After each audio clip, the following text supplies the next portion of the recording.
Hear all these stories anywhere you listen to podcasts on the Let's Read podcast.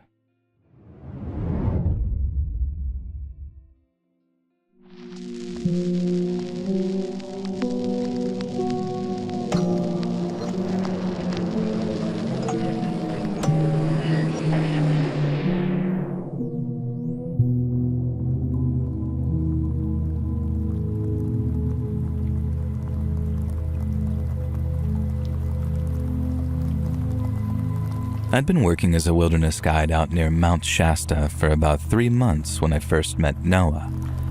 I'd moved to California from Minnesota, so I didn't really know anyone outside of my coworkers. And since the town is mostly a lot of tourists, I'd have to drive down to Redding to find people that weren't just working or passing through. And that's how I met Noah and her friends while hanging out and watching the Vikings at a bar.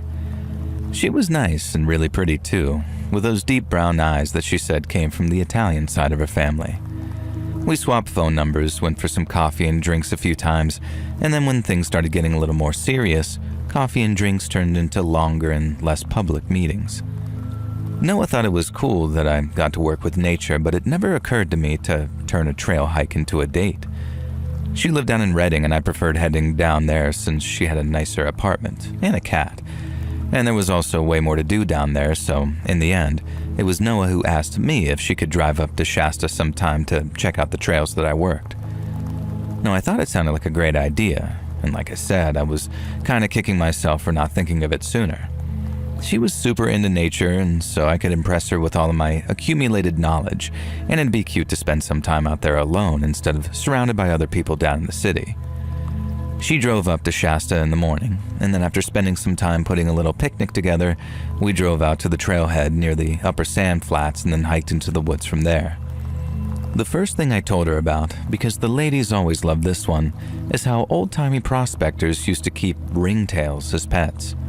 A ringtail is a small rodent, kind of like a cross between a fox and a squirrel. They're very cute, and I strongly recommend that you Google them to see just how cute they are. But the miners didn't keep them around because they were cute. Oh no. They called them miners' cats because they were great at scaring off the rats that tried making their homes among the camp. I talked about how wolves had been reintroduced into the area and how it stabilized the deer population. Then I remember mentioning the prairie falcons and how they reached speeds of 200 miles per hour when they're dive-bombing prey. But one of my favorite little factoids, and one Noah loved too, was a behavior in black-tailed deer that we call flagging. And just like their name suggests, black-tailed deer have black tails, but only on the tops and sides. The undersides of the tails is the same color as their butts, a sort of off-white, and when they detect a potential threat in the area, their tails shoot up to show the white and then not the black side.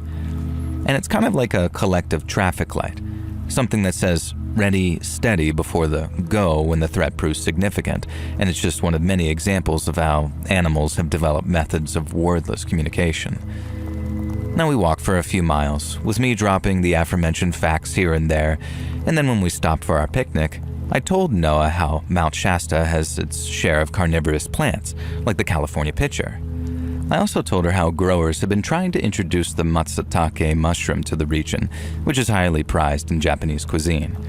The only thing is, it can take up to a century for the fungus to form the symbiotic relationships with the pine trees that allow them to mature before fruiting. And that means that people trying to introduce will probably never even live to see the fruits of their labors. They're doing it entirely for the next generation, and we agreed that there was something very beautiful about that. And I remember at one point, Noah, who was having a great time, said something along the lines of, "Oh man, my dad would love this. We should totally bring him up here sometime." Now, I went quiet for what felt like the first time on the whole hike because she kind of casually let slip that I was the bring them home to dad type. Now, I was really into her, and so it felt amazing that she saw me that way. And then after pivoting towards family, we spent a little while talking about more personal stuff. Up until that point, it was probably the best date I'd ever been on, talking about something that I was passionate about, but impressing someone that I cared about all the while. But I had no idea at all how wrong things were about to go. And as the sun reached its peak and the day got to its hottest few hours, we were sort of taking on water like nobody's business. and so inevitably it came time for a little bathroom break. We agreed to walk off the trail in different directions, me taking on some trees on the left while she walked up this very steep slope to the right where it leveled off for a little more privacy from the trail. I figured that we'd be separated for a matter of minutes, and I also figured that I'd be done much quicker for reason of mail logistics, so I wasn't alarmed or anything when I got back to the trail and Noah wasn't there. But as the minutes ticked by and Noah still hadn't reappeared, I started to get a little worried. I took a few steps up the slope, not all the way as to impede her privacy, and then I called out her name and asked if she was all good. At the time, I thought I expected to hear her say something back, but I think looking back on it, it was more like hoped, because I remember that feeling of hope turning into this very rising panic when Noah didn't reply. It was dead silent from the top of that rise there, and it worried me so much that I walked to the top to see where Noah was. But when I looked, she was nowhere to be seen. Now, I think I hesitated for a moment looking at all the trees and bushes in front of me because it seemed totally logical that she'd walked off into the trees and out of sight to get her privacy. And it also didn't seem out of the question that she just didn't want to yell back at me because she was in the midst of peeing. I know that might sound dumb, but I was honestly just trying to rationalize the situation and not totally catastrophize it. But then looking back, I was a fool not to trust my instinct and go looking for her, because only seconds after calling out Noah's name a second time, I heard her scream. Now, without thinking, I started running in the direction of that scream before suddenly stopping myself. I dropped my backpack from my shoulders and was just totally frantic as I tore it open and went for the little pouch meant for my .45. I hadn't told Noah that I brought a gun with me. She was really anti-gun, so I didn't want to freak her out by announcing that I was carrying, but I also wasn't about to head out into the trail without a means of actually protecting us, so given the circumstances, you can bet that I was glad that I brought it. And I guess I should also make it clear how just from the sound of Noah's scream, I knew that she hadn't just sprained her ankle. It wasn't a scream of pain. It was a scream of terror, and I wasn't about to square up whatever scared her so badly without protection. I found the gun and then went running off into the trees while calling out Noah's name. Now, I called out maybe 2 or 3 more times as I was running, but again, got nothing in reply, so I kept on moving through the trees with my head on a swivel, until suddenly, I saw her. Noah was being dragged along the forest floor by her hair, and the person dragging her looked normal. Now, remember this sort of split second thinking, total confusion almost as I locked eyes with the guy dragging her. I guess in my head, this guy should have looked like a monster. I mean, quite literally some big lumbering beast that was hairy and teethy and clawy, you know? But he didn't look like that at all because, like I said, he just sort of looked normal. He had a blue t-shirt on, khaki shorts, and then tan hiking boots with colorful socks sticking out the tops. He looked like your average hiker, completely unremarkable aside from the fact that he was dragging my date across the ground by the hair. We locked eyes, and in that split second, I could see how scared he was. All I remember thinking was, good, you should be scared. And then I aimed that gun at him and screamed at him to let her go. The guy looked terrified, but he didn't let go of Noah's hair. In fact, after maybe only a split second of him being still, he kept on pulling her like twice as hard. He was obviously trying to get away, but there was no way that he was about to outrun me while trying to drag a human body. The smart thing to do would have been to just let go of her hair and run, but he didn't. He was so fixated on her that he made this laughable, futile attempt to cart her away and escape. I mean, it might actually have been funny if he wasn't dragging Noah by her hair, but he was, so it was this weird combination of insane and horrifying to me. And with the gun still aimed at him, I yelled at him to let Noah go or I'd shoot. The guy stopped again and looked at me with that sort of same scared look in his eyes, and when he didn't let her go, I remember thinking, okay, it's happening. But then as I began to line my sights up on his chest and went to squeeze the trigger, I found that I couldn't actually do it. I felt the cold metal of that trigger on my finger, but right as I was about to pull it, it was like I heard this voice in my head yelling, don't do it. You'll hit Noah. And I knew that was possible, but given the relative position of her body to where this guy was standing, it'd have to either be the worst or the unluckiest shot in the history of firearms. I wasn't a bad shot either, like I knew I could have dropped the guy at those kinds of ranges, but like I said, when it came to pulling the trigger, I locked up in a way I never anticipated. And then when I locked up, the fear and doubt started to completely overwhelm me. I was frozen to the spot, not being able to shoot but not daring to lower my gun either, but the worst thing was, the guy could tell. He saw a fear bigger than his own reflected in my eyes, and when he did, I think it calmed him. He didn't smile or laugh or anything sinister like that. He just sort of turned his head to make sure that the way was clear, and then just kept on dragging this now semi-conscious but still weak Noah through the trees. But that spurred me into action. I still couldn't bring myself to take a shot right at him. I was just scared to, I guess. But what I could bring myself to do was warn him. Now, I can already hear all the ultimate badasses in the comments saying, "Oh man, such a pussy, couldn't bring himself to shoot a man to protect his girl." Well, while you might be the super soldier who inspired John Wick, I'm not him. And while you might be so skilled with a pistol that you give yourself prostate exams with them, and I'm sure you do, that's not me. And so the only shot that I knew would be 100% safe was the kind of warning shot above the guy's head, the kind that had absolutely zero chance of hitting either of them. And so that's what I did. I aimed higher and fired a warning shot that flew well above his head, but it was enough to make him jump and turn back to me with this look of absolute terror in his face. I yelled the only thing that came to mind, which was how if he didn't let her go, the next bullet was going to find him. It was the only remotely badass thing I did during that whole encounter, and I guess it only worked because I needed it to, but it was effective. The guy then let go of Noah's hair, then turned and ran off through the trees.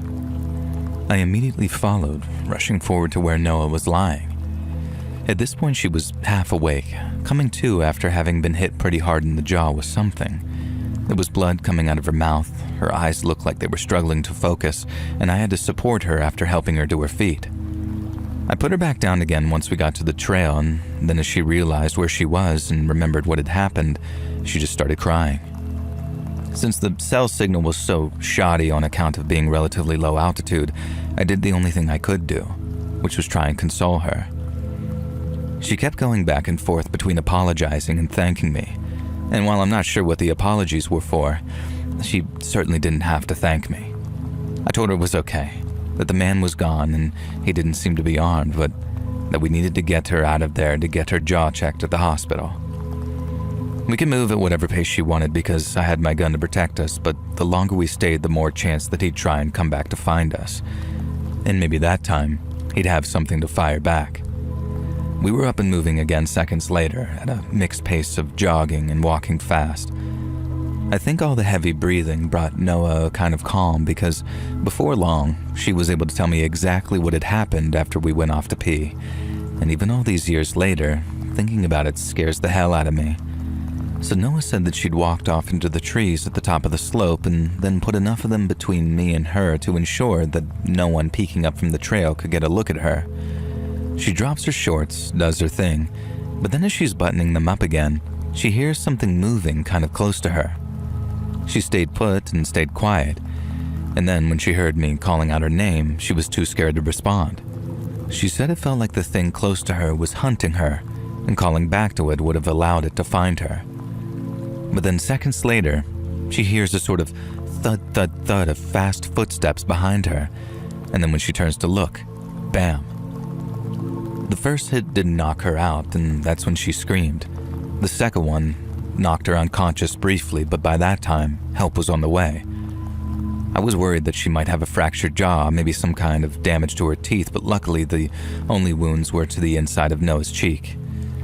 She had some pretty nasty bruising on her face, and it took a while for the inside of her mouth to heal, but I'd say that she escaped some pretty nasty injuries.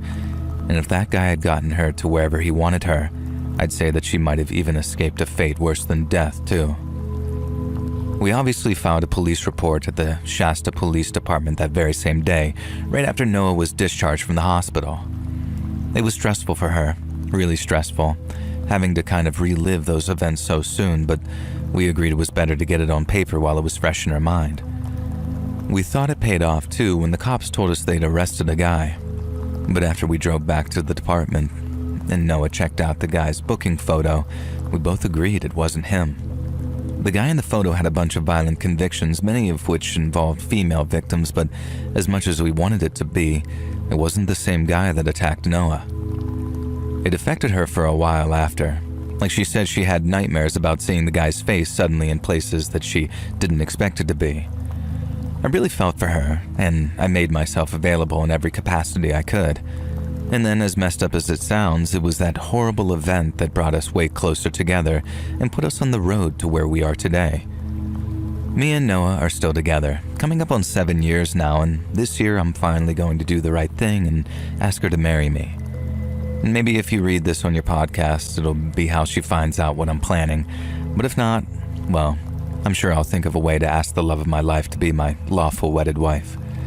And so I can spend the rest of my life protecting her, the same way I did near Mount Shasta that day.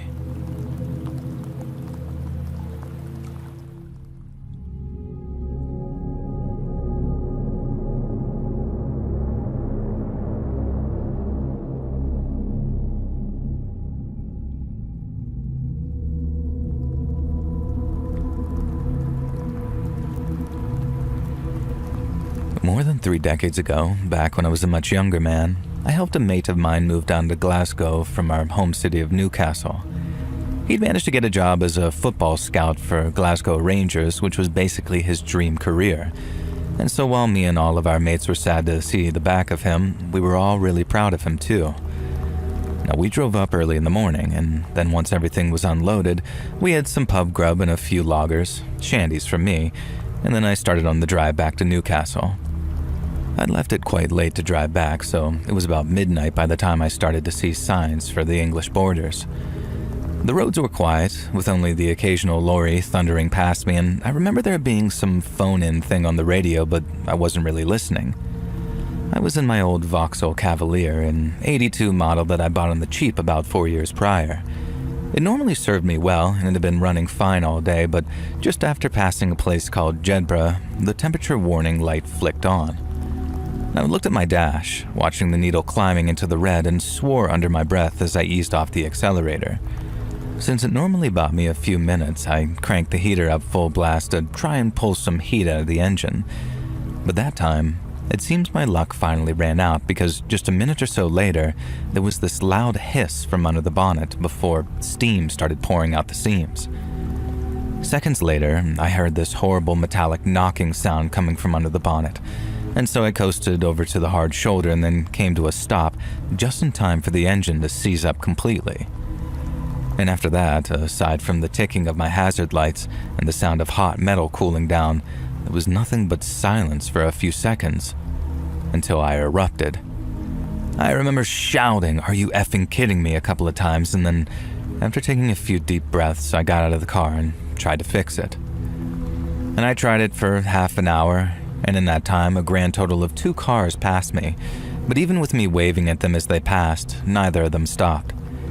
I didn't just stand there like some plonker for the whole 30 minutes, mind you. I popped my bonnet not long after getting out, but when I did, a load of steam and the smell of burnt coolant came wafting up into my face. And after waving away some of the steam, I spotted a crack in the top radiator hose and then noticed how loads of antifreeze was dripping onto the road and forming a big green puddle. I didn't have a spare hose, and neither did I have enough water to top it up properly, and even if I had, the engine had overheated so badly that I didn't trust it not to seize up again. Basically, I wasn't going anywhere in my old Vauxhall, and since there were no mobile phones back then, at least none for the likes of me, I had no choice but to walk if I wanted to get myself some help. Now, I reckon the nearest emergency phone would have been about a mile down the road, maybe more. And so I locked my car, left my hazards flashing, and then started walking along the dark grass verge with a torch in my hand. Now, I thought I'd be on the move for quite a while, but then no sooner had I started walking, I came to a dirt track, previously concealed by a long hedgerow, which led to what looked like a big 3-story farmer's house. Now, I was so happy that I was literally punching the air because despite the fact that there were no lights switched on the ground floor, there was what looked to be candlelight in both the front-facing upstairs rooms. I felt bad for calling so late, but since the alternative of walking along the motorway was a much more dangerous one, I reckoned that I didn't have much choice. It was a particularly dark night, small moon and cloud cover, so it was only once I got closer to the house that I saw how run down it was. The ground floor windows were either cracked or newspapered over, and there were cracks in the wood too, along with a lot of peeling paint. And as you can imagine, I started to get really bad vibes from the place. But I try not to judge books by their cover too much because you tend to be rewarded more times than you're burned for it. And so with that in mind, and granted very foolishly, I decided to knock on the door. I didn't knock too loud or aggressively. I didn't want to frighten anyone. But when my first knock got no answer, I knocked a little bit louder. Again, there was complete silence. No footsteps behind the door, no talking inside, nothing. But then after taking a step back and looking up at the top windows, I saw someone peeking out at me from behind a dirty-looking curtain. And I can't lie, it did scare me a bit seeing a pair of eyes staring back at me through the dim light. But as soon as I reacted, the eyes disappeared and I began to hear voices inside the house. Now it sounded like a fair number of people, maybe half a dozen, and they were whispering like they were talking among themselves. I heard a little voice in my head saying, "They're awake, knock again." But before I could even dismiss it, I heard the sound of someone laughing inside the house. Not loudly though, more like a muted sort of wheeze as they tried to keep their voice low. The bad vibes that I was getting ramped up to 11, so instead of risking a confrontation with whoever was either living or more likely squatting there, I decided to make a move. I turned around and walked back up the dirt path as fast as I could, looking over my shoulder every so often to make sure that no one was following me. Now, I was quite certain whoever was inside was watching me from those windows, but as long as they didn't follow me, then I didn't mind what they did. I'd almost gotten to the end of the path to where those two wooden gate posts held no gate when I started smelling something strong on the breeze, something that smelled like burning. And then when I turned the corner and could see out onto the road again, I felt this almost involuntary scream jump out of my mouth as I realized what the smell was. It was my car. My car was on fire. Now, I suppose I acted on complete instinct in running over to it because there was absolutely bugger all I could do about putting out that fire. All I could do was just stand there, effing and blinding and looking around for whoever might have done it. But as you can probably guess, there was no one, and the whole area looked deserted. And I knew for a fact that it wasn't. When I realized just how much of a bad situation I truly was in, I started jogging along the road until I got back on the motorway. Now, it was only a 4-lane carriageway, so I could walk along the verge without being in too much danger, but no matter how much danger passing cars posed to me, it still seemed safer than hanging around my burning car in that creepy house. Now, I think probably about a half an hour must have passed with only the odd car going past me, and in that time, I didn't try to get anyone's attention just in case it was the people from the home. I mean, the joke was on them in a sense because that poor cavalier was definitely on her way out, but on the off chance they wanted to do more than just burn my car, I had to be very careful about who I revealed myself to. Now, I was bloody nervous for that first half an hour, but after that, I started to calm down a wee bit. I hadn't seen any cars or anything parked outside the house, and if they really did want to chase me down for whatever reason, I reckoned that I'd have encountered them already. So once I'd calmed down a bit, and after maybe 2 or 3 more cars passed me with me sticking to the trees on the verge, I made my way to the edge of the road and then stuck my thumb out at what looked like a Land Rover of some kind coming my way. Now, it slowed down as the driver saw me, but then instead of switching on the light above the wheel, someone in the passenger seat started shining a torch in my face after lowering their window. And right away, I knew that wasn't promising behavior when I realized whoever was in the car didn't want to be seen, and I turned and started walking away. Now, a second later, I heard a very promising, "Need a lift, pal?"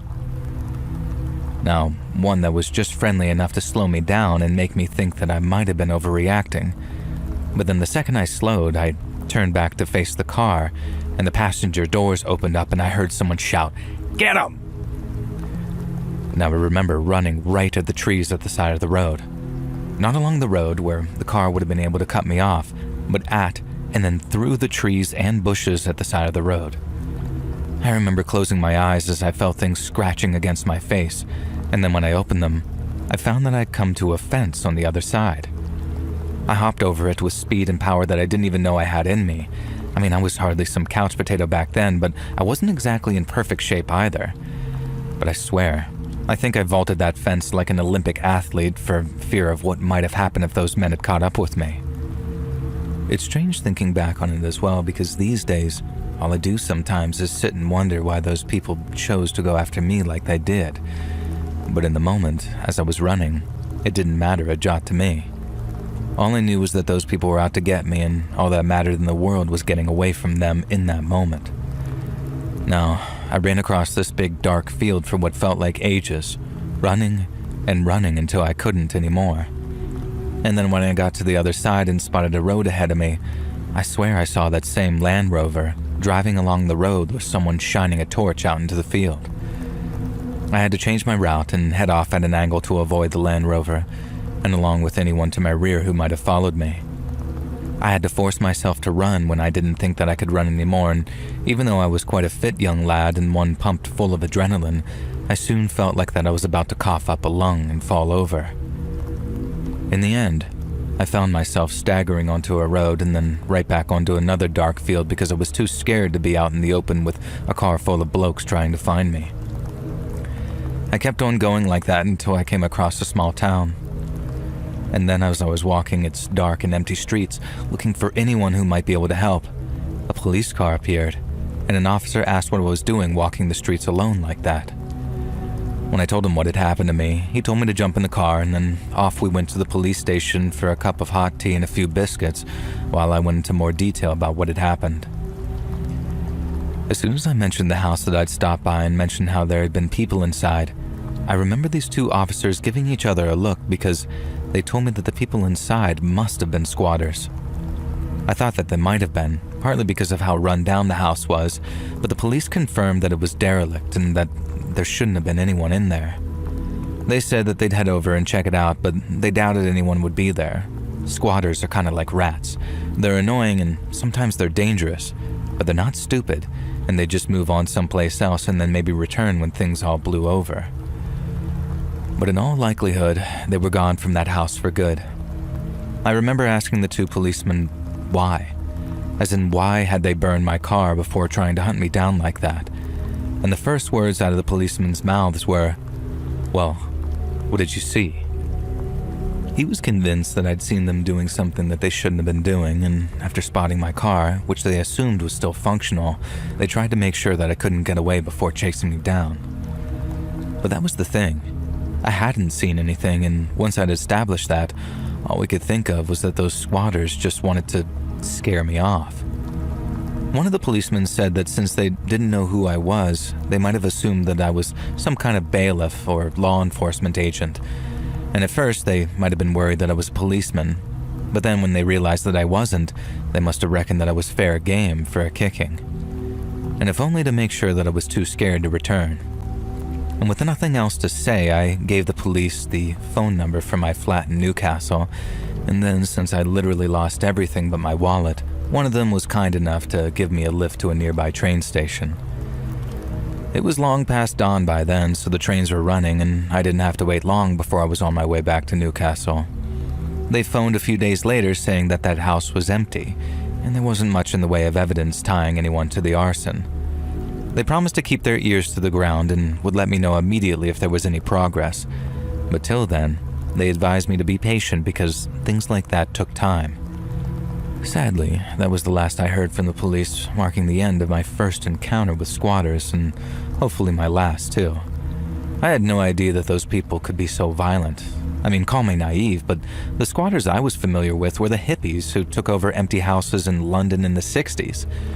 I thought that they'd be more into peace protests and drum circles than chasing down strangers. But I suppose times had changed then, and people changed with them.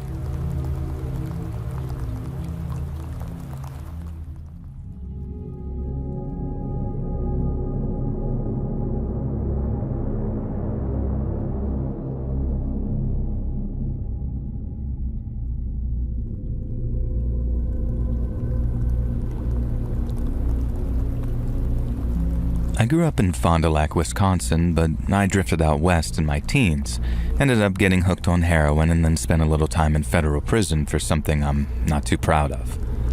Probably goes without saying, but that was rock bottom for me. I made it through without taking any kind of beating, but when I got out, I knew I had to get myself together. For the first time in my life, I had to think about what I wanted to do with myself. I knew I liked being outside, even more so after my stretch in prison, but I knew the chances of me becoming a park or forest ranger as a felon were slim to none. I knew I could try out to be one of those wilderness firefighters because they allow felons to apply if their convictions weren't for violent crimes. But then after stopping at a bar for a couple of beers one Thursday night, I ended up talking to a guy whose cousin operated a tour company out in the Pasayten wilderness. I told him my story over those couple of beers, all the honest-to-God's truth too, no bullcrap. And when I was done, he asked if I was interested in being a tour guide. And then since it involved walking the trails all day, sometimes even camping out overnight, I only had 2 words for him: hell and yes. I got a call the next day from my future boss asking if I was okay interning for a couple of months so I could prove that I was on the level. He'd give me a place to stay, make sure I was fed, watered, and washed, but while he didn't mind taking a chance on me, he didn't want to pay for the privilege. I didn't tell him this, but at the time, I think I'd have happily worked for a whole year for free if it meant having my dream job at the end of it. So I accepted his offer, and then made my way to a small town up in the hills called Barron. I honestly had no idea what to expect, but when I arrived, I found the place was way more comfortable than I ever expected. There were 4 other guides staying up there, not including the boss who lived down in Winthrop, and they each shared a cabin that had full amenities. There were 3 of them, so I got one all to myself for a while. I knew it was only because the other guides didn't trust me, and probably because the boss had warned them that I was an ex-con, but they were nice enough, so I didn't mind having to earn their trust and respect over time. I really didn't know what to expect from the clientele either, but they proved to be a real mixed bag. You'd get your tourists and your adventure vacation types, who you're only there to make sure that they didn't get lost or wander anywhere they shouldn't. And then there were the corporate team builders or the bachelor parties who were more party than peace. And I fell into the rhythm of that place pretty quickly and started making friends pretty quickly too once people saw how serious I was about it. And then once my trial period was up and I was a fully trained and fully paid up member of the guiding team, I was able to head out with parties all on my own and sometimes for a night or 2 of camping. And that's how I ended up meeting a family of 4 headed up by an older lady named Patty. Patty and her husband must have been in their 60s, maybe early 70s, and they had their 2 grown-up kids with them. They decided to spend a little time in the great outdoors together on account of raising their 2 grown-up kids on concrete, and right away, I could tell that they were going to be great guests. They were just about as wholesome a family unit as it was possible to get, at least in my opinion anyway. They clearly loved each other very much, but they were real funny too, and the way they went at it with each other had me laughing along with them. They were interesting folks too and had some amazing stories to share, so it was one of those parties that was such a pleasure to guide that if I was a millionaire, I would have happily guided them for free. And so we hiked all day, stopped for breaks here and there, until we reached our campsite for the night. I got us a fire going with the help of Patty's grown-up son, then she insisted on doing all the campfire cooking so I could relax and take a load off. We had 2 tents with us, one for the parents, one for the kids, and a reminder that they are grown-up people, and then my small one-man pup tent. We got them all set up, went over a few emergency procedures in case anything happened in the night, and then each went to our sleeping bags for the evening. But what I didn't know, what I could never have known, was just how wrong things were going to go for us during the next day's hike. I remember waking up to the sound of voices and being blinded by flashlights when I looked out of my tent. There, standing outside their tents in what amounted to their nighttime wear, were Patty's husband, son, and daughter, but there was no Patty anywhere to be seen. The 3 of them were whispering at first, but when they heard me asking what was going on, they told me that Patty was missing. Her husband said that he woke up to noises beside him in the tent, but figured his wife was just rolling over in her sleep or something. And then when he asked if she was okay and he didn't hear any reply, he realized that not only was the tent's front flap unzipped, but his wife was nowhere to be seen. Patty's husband then takes a walk around outside for her just to make sure that she really is off taking a leak somewhere. And then when a couple of minutes went by and she hadn't returned, he woke up his kids. And that's when they realized that Patty hadn't even put her shoes on. We briefly discussed the procedure for someone going missing, and so after a quick reminder, we each walked off in a different compass direction with our flashlights and then started yelling out Patty's name. We kept each other's flashlights in view and we didn't go too far, but we kept on yelling her name as loud as we could. And when we didn't get any response, we kept on pushing outwards a little more until we were maybe 100 meters apart on all sides. We yelled and kept on yelling, but still didn't hear a thing from Patty in response. And since I didn't want anyone wandering off and getting lost, I called out for everyone to return to camp. I planned on contacting the local rangers and enlisting their help while I got the family back to headquarters, but Patty's son didn't like that idea at all. A small argument broke out between myself and the son, who insisted that we stay and keep on looking.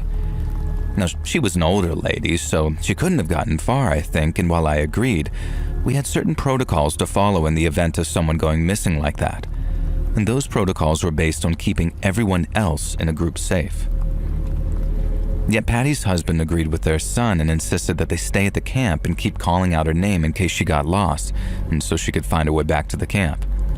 I had to work with them. I had to at least give them some hope in that respect.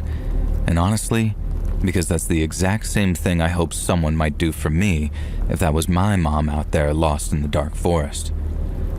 And so, while I started to pack up our stuff, I told Patty's son that I wouldn't stop him if he wanted to take one last look around the perimeter.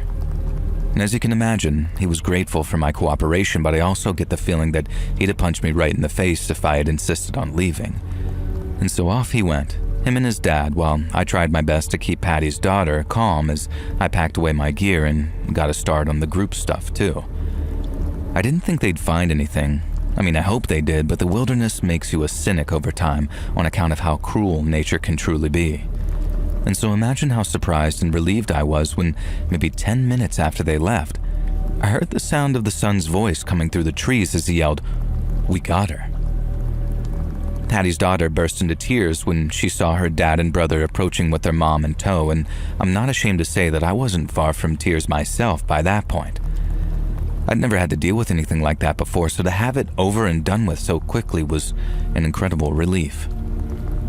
Patty seemed really shaken as we checked her over for injuries, and while her son kept asking, "What happened? Where did you go?" she didn't seem to have an answer for them.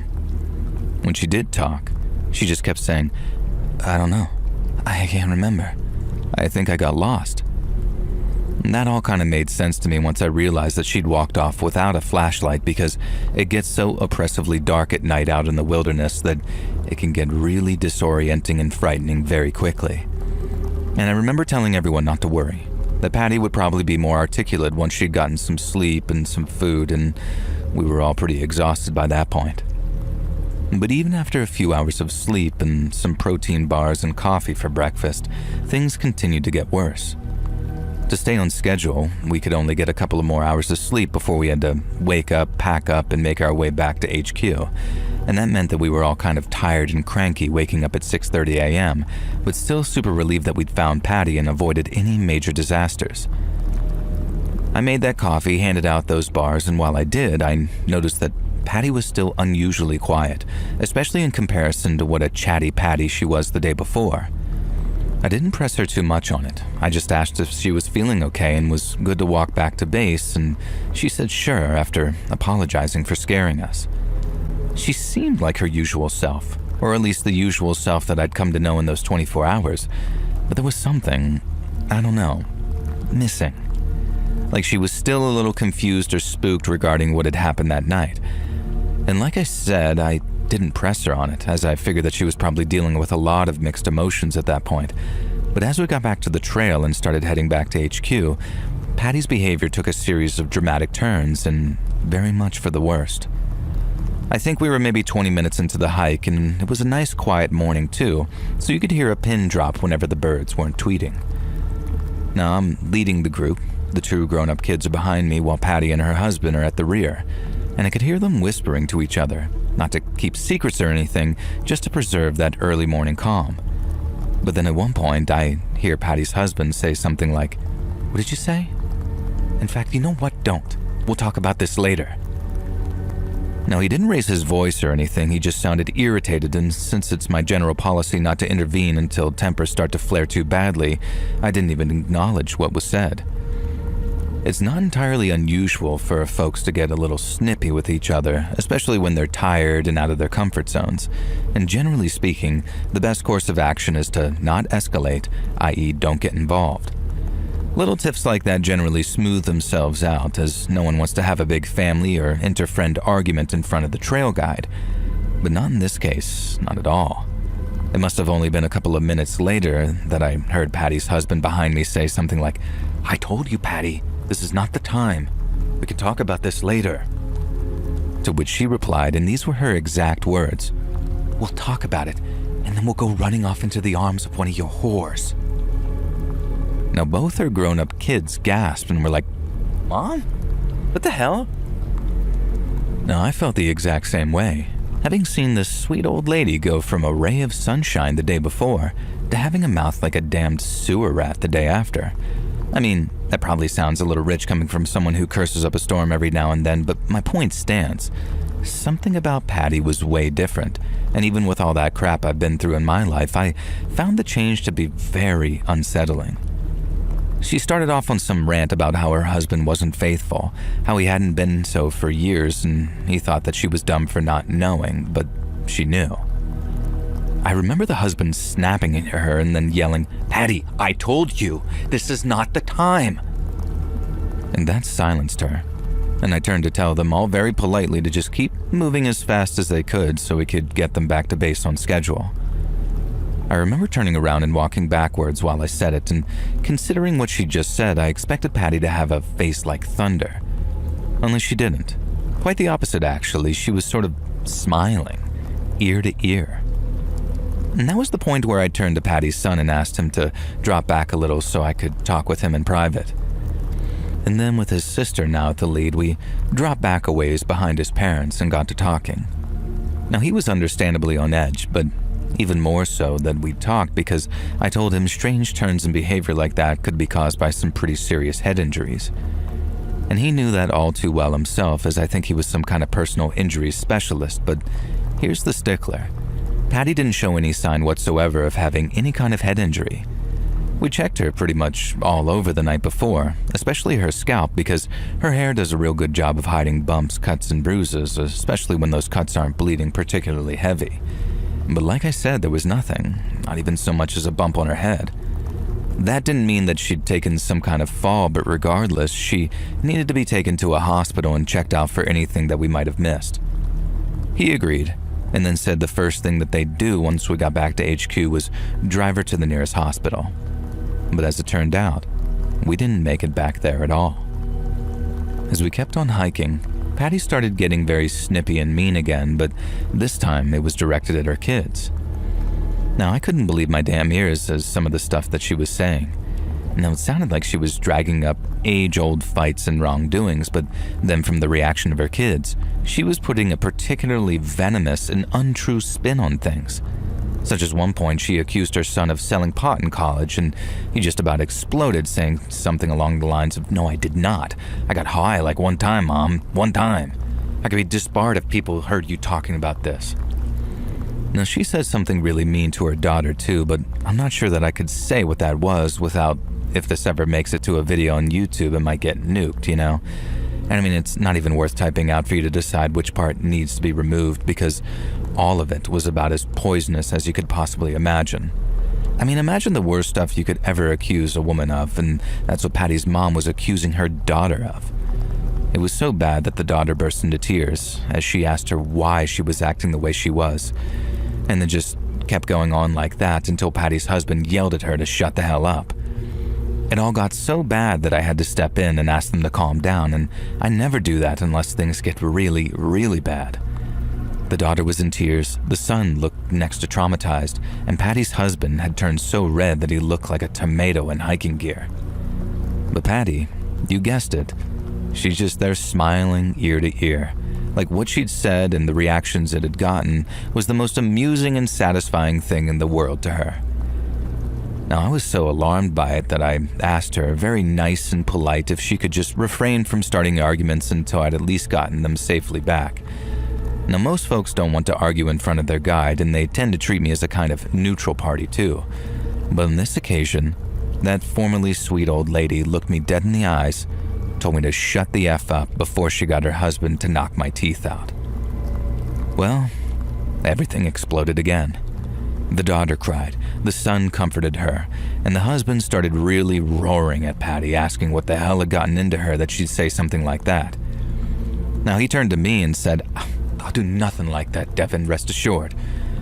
But then turned back to Patty and started screaming at her again. And I had to seriously step in that time and ask everyone to just calm down before things escalated even further. I didn't even know what the escalation might even look like, I just knew that I didn't want to see it. But I don't think I've ever expected things to happen the way they did, because after another period of silence, after calming everyone down, I was at the lead when I heard Patty's husband scream my name. I turned around to see her with a rock in her hand, a big one, and from the looks of things, she was trying to smash her husband in the face with it. Everyone jumped up in to stop it, as in me, the son, and the daughter, while Patty's husband looked so shocked that his face turned from that deep red to an almost bright pale white instantly. Her son grabbed her, her daughter pulled the rock out of her hand, and then they actually took her down to the ground as really carefully and gently as they could, which in fairness wasn't all that gentle considering that she was kicking and flailing and even trying to bite them at one point. I told Patty's husband to just keep her where she was, no matter what. Don't let her run off into the woods and get lost again. He was really shaken, but assured me that she wasn't going anywhere, and neither were they. And so after dropping my pack and telling them that I'd return as quickly as possible, I ran off in the direction of headquarters, keeping a steady jogging pace until I arrived back maybe 20 to 25 minutes later. I felt ready to puke up my own lungs by the time I stopped running, and I had to spend maybe a minute catching my breath before I could actually describe the situation that was happening back on the trail. We had an ATV with a Medlight transport trailer attached, which are those gurney things that you see attached to them so injured people can be moved around off-road. And so after a coworker grabbed the keys, I rode back to where Patty and her family were. I was terrified things had gotten even worse in my absence, but while things seemed to have calmed down a little, Patty's condition hadn't improved any. It had actually gotten worse. She was still in the ground when we arrived, but she wasn't being restrained by her kids anymore. Instead, she looked exhausted, and there was a little puddle of puke nearby where she'd been vomiting. All that venom seemed to have left her too, because when I asked her if she was awake, all she'd say was, "I'm sorry. I'm so sorry. I don't know what happened." And that was all perfectly normal sounding, to go up and down like that, I mean. They call them mood swings for a reason, right? And that only further convinced me that Patty was suffering the effects of some kind of head injury that we didn't know about. But then Patty's son took me aside, and with a sort of scared look on his face, he says, "I think she's losing her mind, man." Now, I reassured him that that probably wasn't what was happening, and that people don't just lose their minds like that after getting lost in the woods for a brief period of time. But he still needed to rush her to a hospital once they were able to do so, and with that, he agreed wholeheartedly.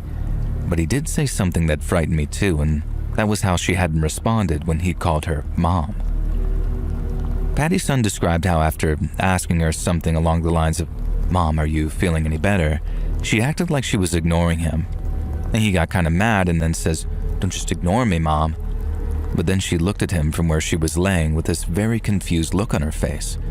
And it was like he had to remind her that's who she was to him, his mom, and after that she just kept apologizing and saying she could remember where she was. And even now I find all that very confusing because while that's all still consistent with someone receiving a major head injury, an injury like that would not have been difficult to detect. So the fact that there was no blood in her hair from a gash or a big lump where she'd suffer a nasty impact to make her concussed, it made no sense to us at all. Once I told them what happened, everyone back at headquarters agreed that it was best to contact EMS, and then since we were way out in the sticks and Patty's condition seemed really serious, they ended up sending out an air ambulance. Now, I've never seen a helicopter hover so low before, but I didn't exactly have time to enjoy it either. I was scared for Patty, and I felt so terrible for her husband and 2 kids who, as you can imagine, were in a really bad way by the time the helicopter showed up. All I could do was tell them that I'd be praying for them and that our doors were always open to them, and then after they drove off, that was the end of it. We didn't hear anything more about Patty or what happened to her that night on the trail, but we didn't forget it, especially not me. Time went by, but I found myself just thinking about Patty on a daily basis and without fail. Anytime I was out in the trails, especially when the day got close to being done, I'd picture her waking up, climbing out of her tent and just wandering off in the darkness in her bare feet. We could understand her putting her boots on and walking off to go urinate somewhere, but walking off without them seemed to suggest that she was either really scared of something or just wanted to run, or she was in some kind of trance. Now, they call it a fugue state in psychology. You may have heard of it, and me and the other guides have talked about it at length. It's rare as hell, but every so often, someone's mind stays asleep while their bodies just keep moving, like there's someone or something else at the wheel, like sleepwalking. And that's kind of what we think happened to Patty. That maybe she fell and bashed her head, and that's what brought her out of it. But all we had were guesses and theories, and none of us wanted to contact Patty's family out of respect for their privacy. I hoped that maybe they'd call one day and let us know how she was. But why would they? I was just the trail guide, and by the looks of things, they had way bigger fish to fry than checking in with me. I just wish I knew what happened to that poor lady, because sometimes thinking about that just scares the hell out of me.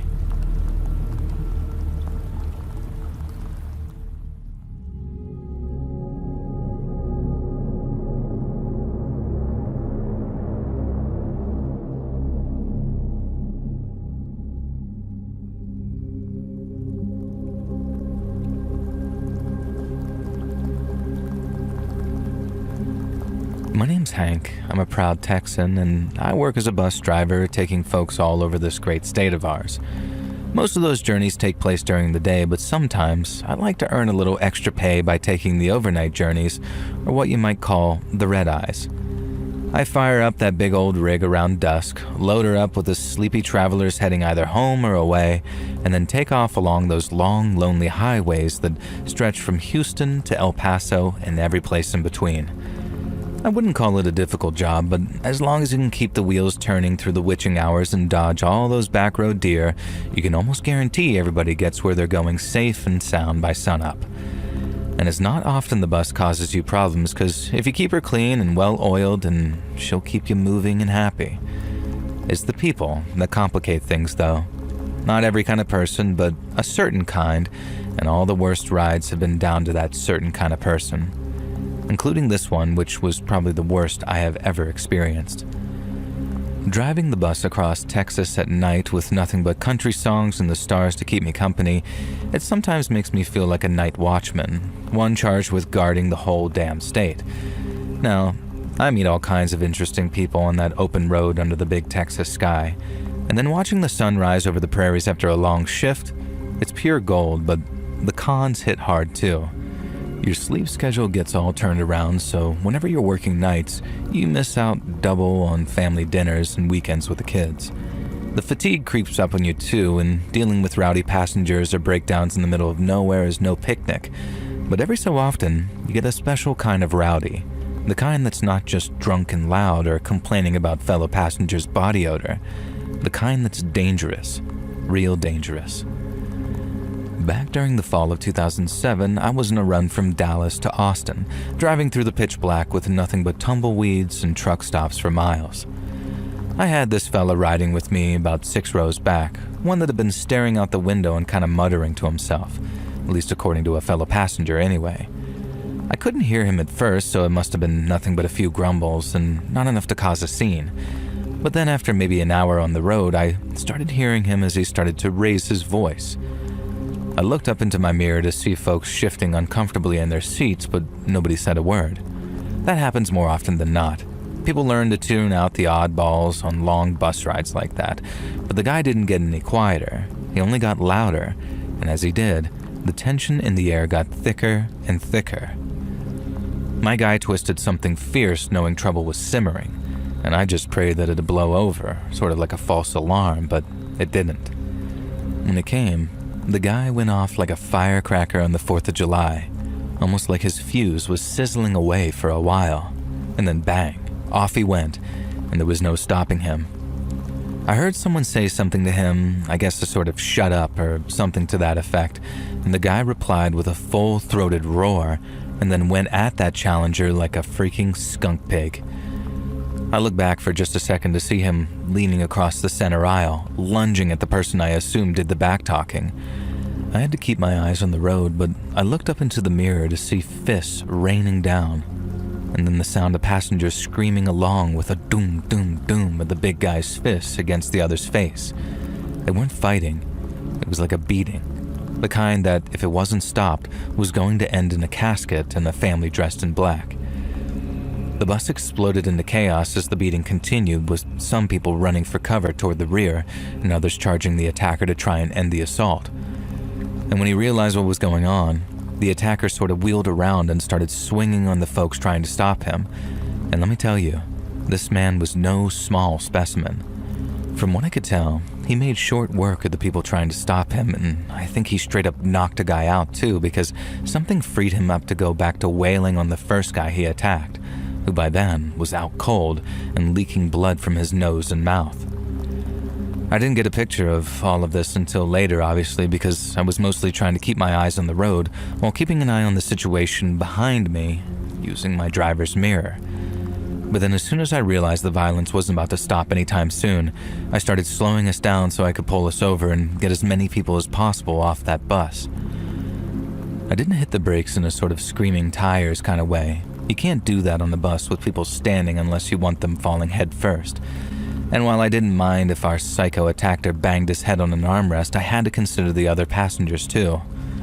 I brought the bus to the side of the road as fast as I could, which felt painfully slow given what was happening right behind me. And then once we'd come to a stop, I opened up the doors and began hollering for people to get out as quickly as they could. I think I herded about 12 to 14 people out of the front, and there were women clutching their children, a couple of old-timers who couldn't move as fast, but everyone else moved like greased lightning. Everyone except the people trapped on the back of the bus who were being blocked from the front exit by our raging psycho. We had an emergency exit at the back of the bus, so I started yelling at the people in the back to pull the lever and push the door open so they could all scramble out onto the road.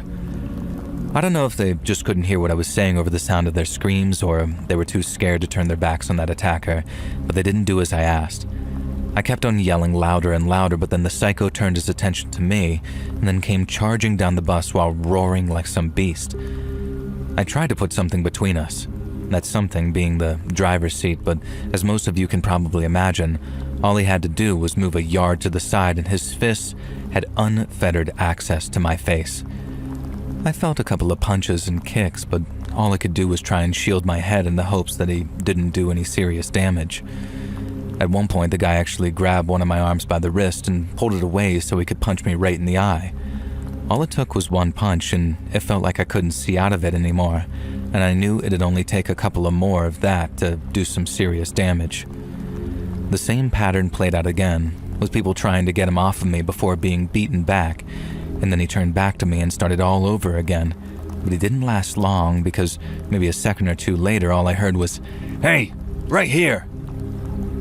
It was a young voice, almost sounded a bit like a kid's, and then bam, there was a gunshot, and then I heard that attacker start to groan. I looked around, the vision in my right eye still kind of cloudy, and I saw the attacker was curled up on the floor of the bus near the exit stairs, and he was clutching at his belly with a blood stain getting bigger and bigger on his shirt. Standing over him was this black kid with a gun, and I say kid as he must have been in his late teens, probably early 20s, but there he was, standing over the guy with a smoking pistol, telling him if he tried to get up, he'd blow his head off. With the attacker put down, and with all the fight having left him, the other passengers were able to get off the bus. People were treating the kid with the gun like he was some hero, but all he seemed interested in was getting out of there. I told him to hold his horses because the cops wouldn't arrest a man for defending people like he did. But he turned to me and, with a sort of scared look in his eye, he says, "It ain't legal.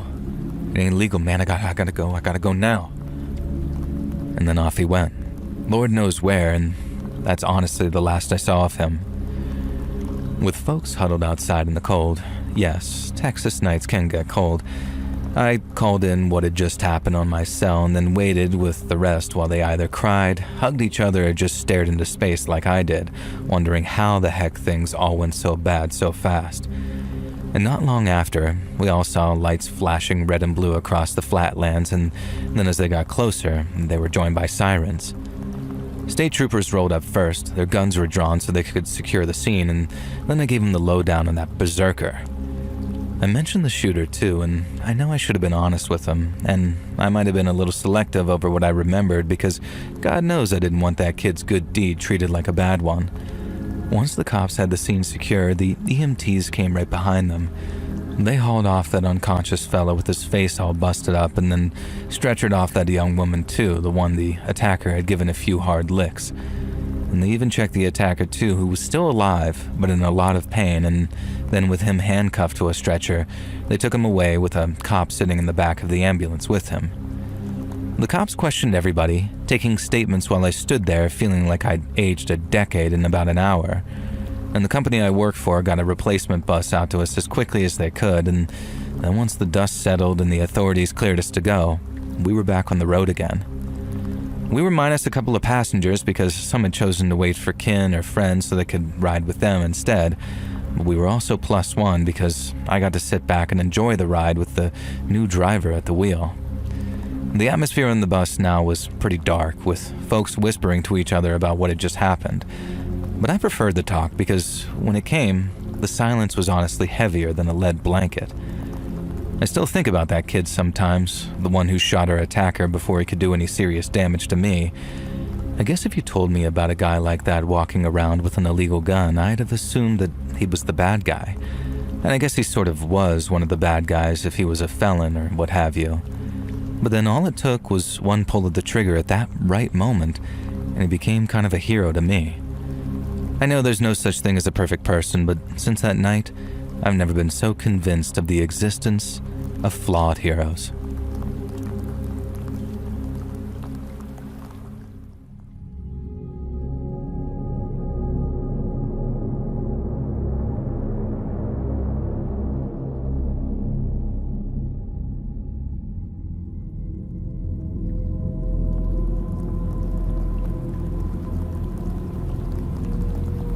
Many moons ago now, back when I was a college kid with a bright future ahead of me, I volunteered as a trail guide at the McCurtain County Wilderness area down in southeast Oklahoma.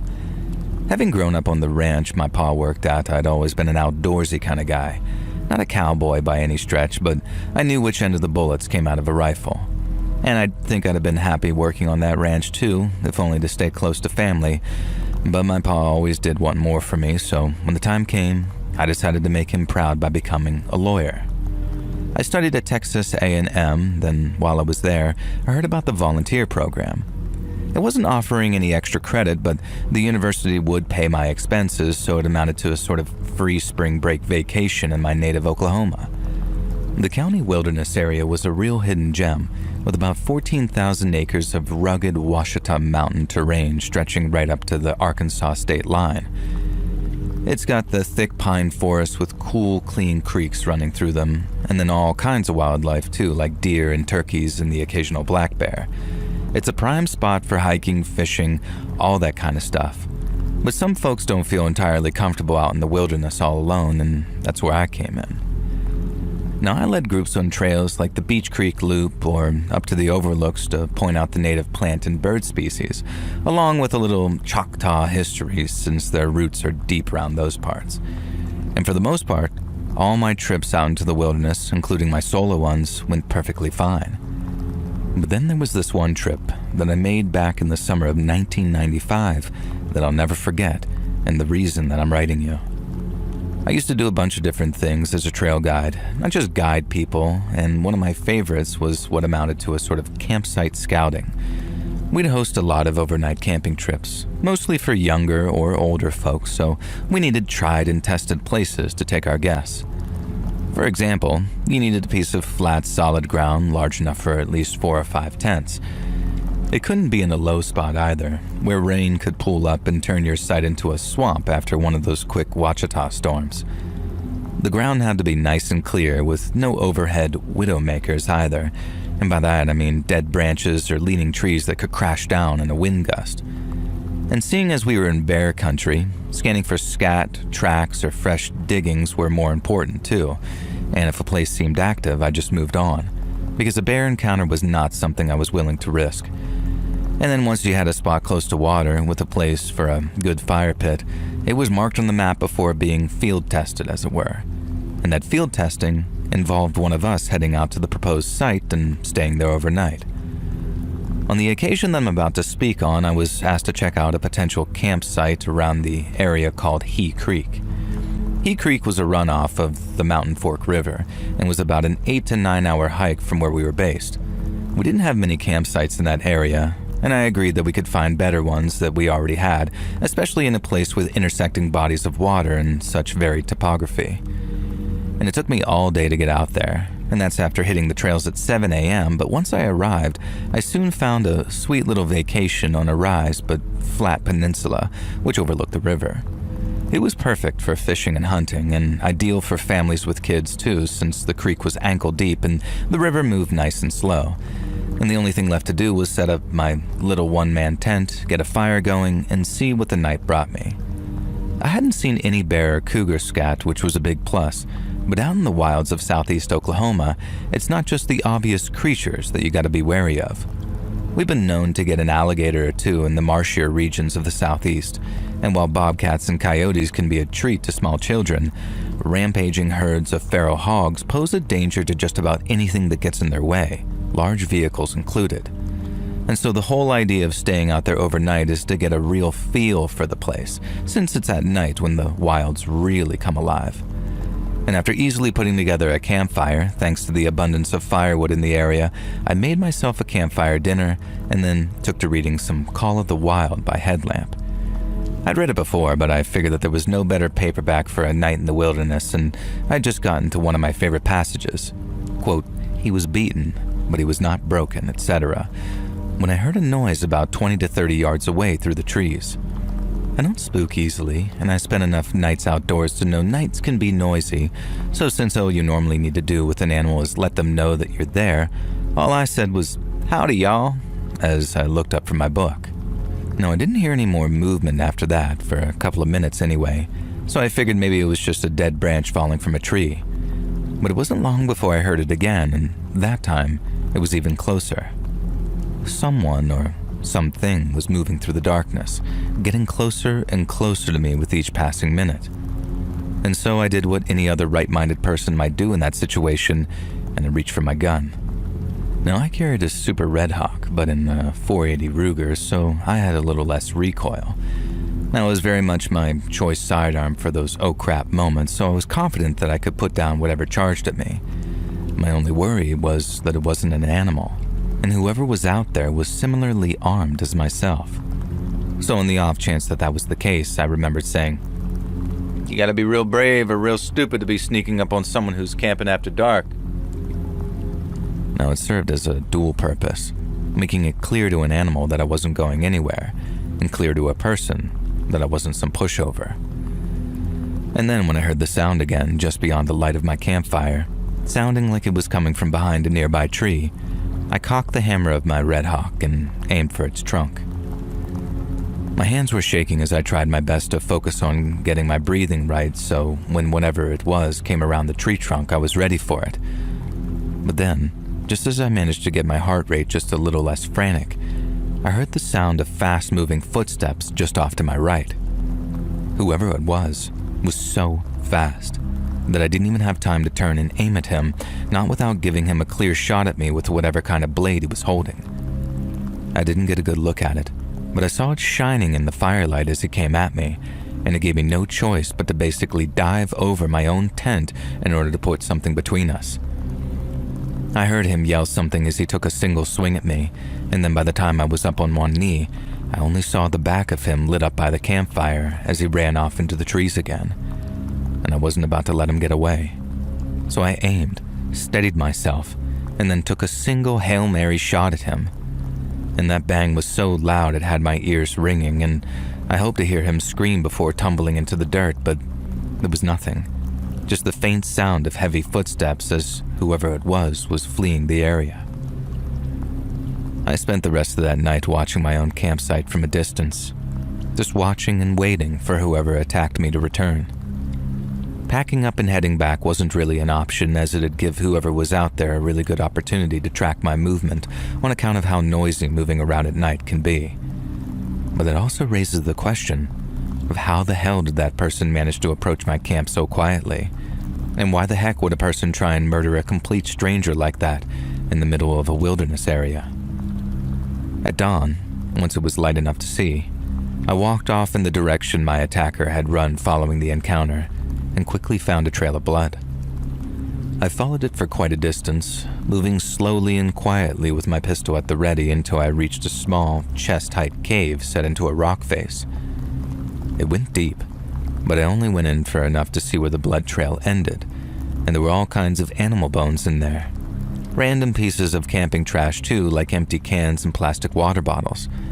But unless they were hiding at the very rear of the cave, seeing my flashlight and keeping quiet as a mouse, I don't figure anyone was in there at that time. I got back to the compound about 9 hours later in the mid-afternoon. I went straight to my boss, told him what happened, and that's why they stopped taking camping parties up near He Creek. The local sheriff said that he'd keep an ear to the ground and I was well within my right to shoot at him, but in all likelihood, they probably wouldn't find the guy with so little to go on. Now, I'm not sure if they found the blood trail and took a sample or whatever they might do. Hell, I'm not even sure they sent anyone out there at all, really. But it just goes to show you that even when you're out there in the middle of nowhere, it's not just the bears you gotta worry about. It's the men.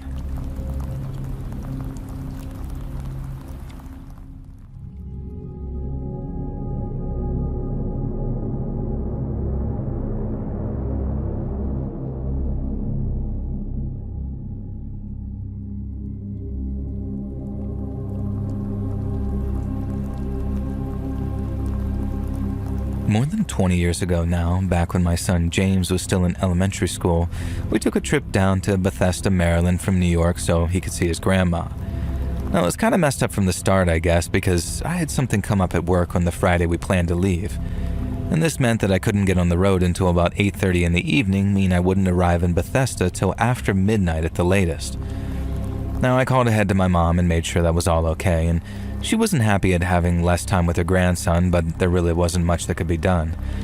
And so after getting her to agree to stay up later than usual, me and James hit the road. About 2 hours into the journey, I stopped at a little gas station in Maryland when I realized I needed a coffee and a bite to eat. James was asleep in the back seat and I was worried about waking him up as I shut my car door, but he was still at that age where when he was out, and his eyes stayed closed after I shut the door. I got one of those big, super strong gas station coffees, a soda for James, and then a bag of those mini powdered donuts because I knew all that sugar would push me through the rest of the way. And then after walking back to my car, I found James was awake. And thinking that shutting my car door really had woken him up, I apologized and then turned in my seat to hand him his drink. And that's when I saw the key ring that he was now holding. At first glance, it looked like a little clown holding a sign of some description.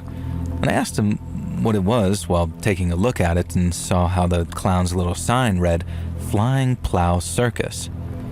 It wasn't plastic either, like it was mass-produced. It was wooden and looked almost handmade. And when I asked James where he got it, he said a man had given it to him. Now, naturally, this didn't ring any alarm bells at first, and I was about to just let it go. But then I asked when the man gave it to him, to which James replied, a minute ago, while you were in the store. Again, this didn't scare me like it should have, because I'd locked my door. Now, I'd never leave my kid in an unlocked car like that while I went into a store, and since sleepy 6-year-olds aren't the most reliable and frequently play pretend, I didn't really take them seriously. But that's when James said something along the lines of, yeah, he did something funny to the door, like, then it opened, then he told us to go visit sometime. Now, I remember my pulse getting faster as I asked James if he was serious, and if he was sure. He told me he wasn't lying, and that the man used some kind of wire to open the door. Now, by the time he said that, my heart felt like it was about to burst out of my chest. I asked what the guy looked like, and James just said, normal.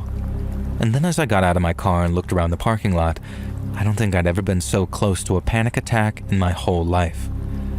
I tried to calm myself down as best I could, and then I asked James to tell me the whole story again from start to finish. He was starting to pick up on my vibe, so he was starting to get all confused and kind of upset, and I had to assure him that he hadn't done anything wrong and that he just needed to tell me what happened, and then he went over it with me a second time. It made my skin crawl to think about, and it still does. The thought of some creep watching people, waiting for an opportunity to break into someone's car so they could creep on their kid. Like, I know all the guy did was give James a keyring, but that's his cover story, right? All he's doing is giving the kid a keyring till the parents take too long coming back, and then it's diddling or abduction time. I asked James if he said or did anything weird, or if he acted in a weird or creepy way, and James said the only weird thing he said was, "Your dad knows me." And even though he was 6, he was skeptical seeing that we didn't even live there. I was freaked out, y'all. The idea of what might have happened scared the hell out of me, but once I saw that there was no one around for me to blame, that fear turned to frustration and then straight up anger. I think if James had pointed someone out like that's him, I'd have straight up torched that dude, and I'd be writing this from prison or something. Not that a jury in their mother effing land would convict me of something like that, but you see my point. I told James to hand me the keyring, and then told him if anything like that ever happened again, he should yell for me, as loud as he could, and he wasn't to stop until I'd appeared to protect him. I told him he'd been very brave and he hadn't done anything wrong, and then gave him the speech on how not everyone who acts friendly wants to be friends. And then once all that was said and done and my heart rate had returned to normal, sort of, we got back on the road again. I remember the name of the road that I was on a couple of minutes later because I looked it up later when I decided to call the cops. It was called Conowingo Road, a name I don't think I'll ever forget because I was driving down and I saw the sign saying Flying Plow Circus 1 mile ahead. I remember how the rage boiled up in me like you wouldn't believe, and I actually put my foot down thinking, I'm going to give these a-holes a piece of my mind. I powered along the highway, probably dipping over the speed limit a couple of times, till I finally found a sign saying Flying Plow Circus next right. I don't know exactly what I was planning. Maybe just find where the carnies' trailers were, then curse up a storm on how they needed to keep a leash on their pedo coworkers before he gets himself shot.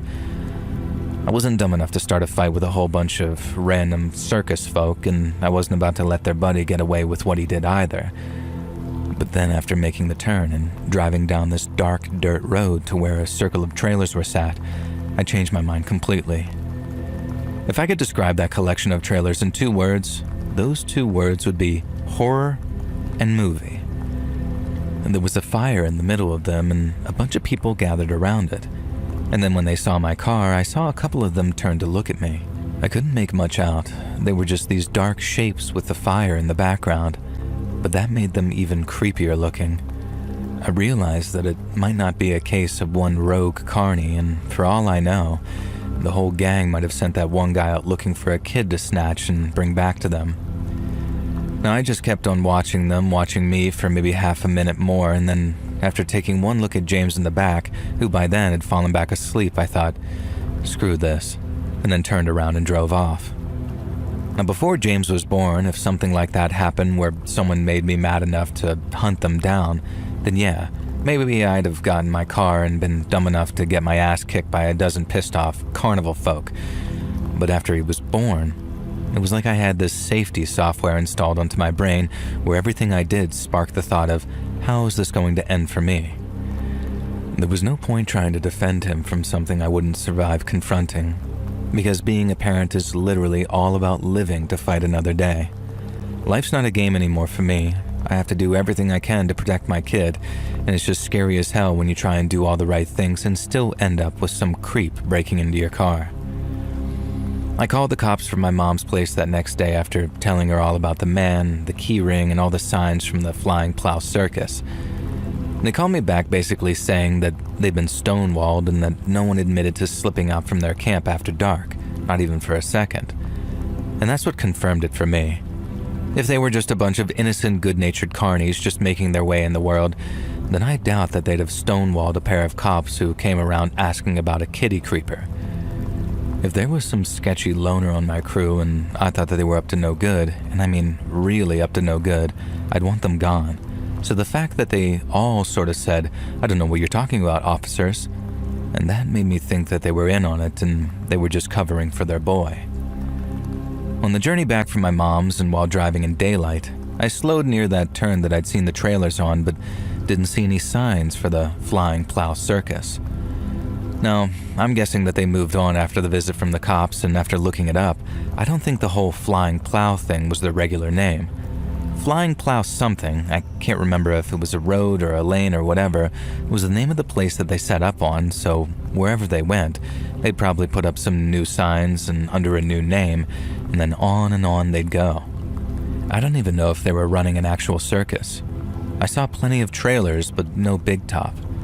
But what I do know is that one of them went out looking for kids, and almost certainly for no good reason at all.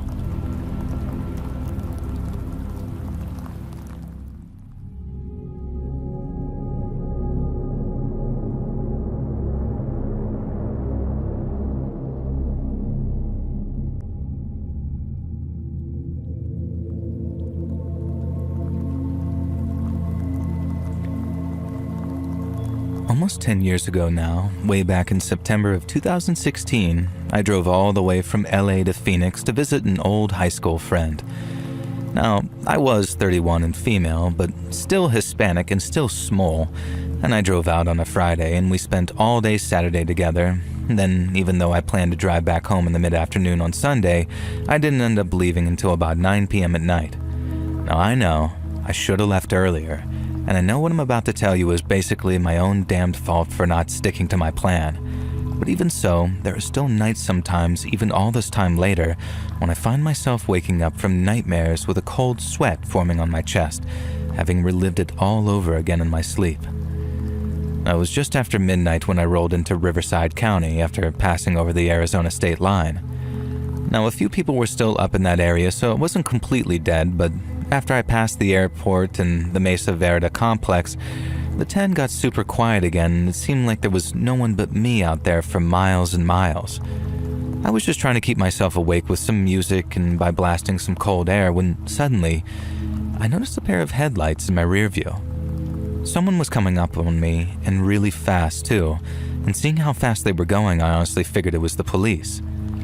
I didn't panic or anything, I wasn't doing anything wrong, and I didn't have anything in the car that I shouldn't have, and so I just sat tight, kept my speed, and let them get closer and closer. When they got so close their headlights were blinding me if I looked up into the rear view, I figured they'd pass and keep going.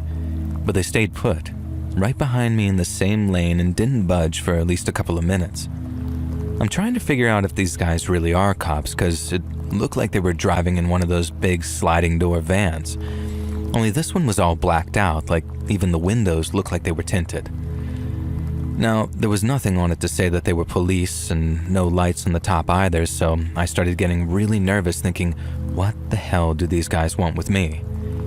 Like I said, they stayed behind me like that for a couple of minutes, and then by the time they dropped back a little, they sped up to try and pass me, and I was actually super relieved. Now, I thought because they weren't trying to follow anymore, I was out of danger, when in reality, I was in more danger than I could have ever even imagined. I just let them pass, because what the heck was I going to do? But then instead of passing me and speeding off, the black van pulled back into the same lane as me and then started cruising maybe 10 to 15 minutes in front like it was trying to block me. I thought, oh, big deal, right? Like I could just slow down and lose them. But I didn't think that I'd need to, so I didn't. I stayed right where I was, slowing only a little to just a safe distance between us, and then kept on cruising just like the van was. Now, I had no idea what they were up to, and I think maybe curiosity really did almost kill the cat here, because when the van's rear doors swung open, and I saw a man in leathers with some kind of bandana wrapped around his face, I kind of just froze up. I couldn't think of a single good reason why he'd want to open the back doors like that, and For a second, I thought that he might be planning on jumping out for some reason. I don't know what I was thinking. All I did was lean on the brake a little and put just a little more feet between myself and that van. I just had no idea that I'd moved right where he wanted me.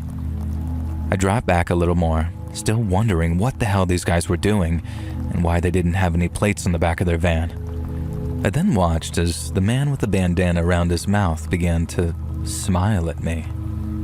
I obviously couldn't see his mouth, but I could see it in his eyes. That or the dust was getting to him because it's like he squinted before turning his back on me and carefully leaning down to grab something. Now, I might sound crazy or dumb to y'all who are reading this back in almost slow-mo, and maybe I was just too tired and slow or naive as heck, but I could not conceive of what he was about to do next, no matter how obvious it seems looking back on it. And so I just watched as the guy hauled something up into his arms, turned around, and then tossed it out onto the freeway in front of him. I saw what it was way too late, and I guess that moment of panic really did slow me down, but I had just enough in me to turn the wheel at just the right moment, so that when that old engine block came bouncing up off the blacktop, it smashed into my windshield on the passenger side and not into me. And once it hit, instinct told me to slam on the brakes, and so that's what I did, bringing my car to a spinning, screeching stop. Before I realized that I was covered in glass and there was basically a giant gaping hole where my windshield used to be. I just remember sitting there and shaking after I turned off my engine, and then I got out, walked to the side of the highway with my phone and dialed 911. And it wasn't until I described exactly what had happened as calmly as I could that I suddenly just broke down when the operator told me to stay on the line while she transferred me to someone. And after that, it was a case of guiding the cops and EMS to where I was so I could be taken to the ER. Aside from a few cuts and some mild whiplash, I was pretty much good to go, but I was reminded of just how lucky I'd been by that doctor. The cops had said the same thing, and that's why I say reminded, but at the time, it didn't all the way feel lucky, and it wouldn't for quite some time. I knew I was lucky to be alive, and it wasn't like I was completely blind to how lucky I'd been in that respect, but all I could think about in the months afterwards was, why me? Like, why did they pick me of all the people they could have picked to throw a damn engine at? Like, I know they were trying to kill me. I just want to know what it was about me that made them think, yeah, this is the one. Let's turn her into hamburger meat. The cops didn't find that van or the people inside it, and I don't mean any disrespect to the boys in blue when I say this, but I didn't have much faith that they would. It was a black van, no plates, traveling in the middle of the damn night in the middle of the damn desert, and it might as well have been a ghost. And that fits too, because you know something? It sure as heck haunts me like one.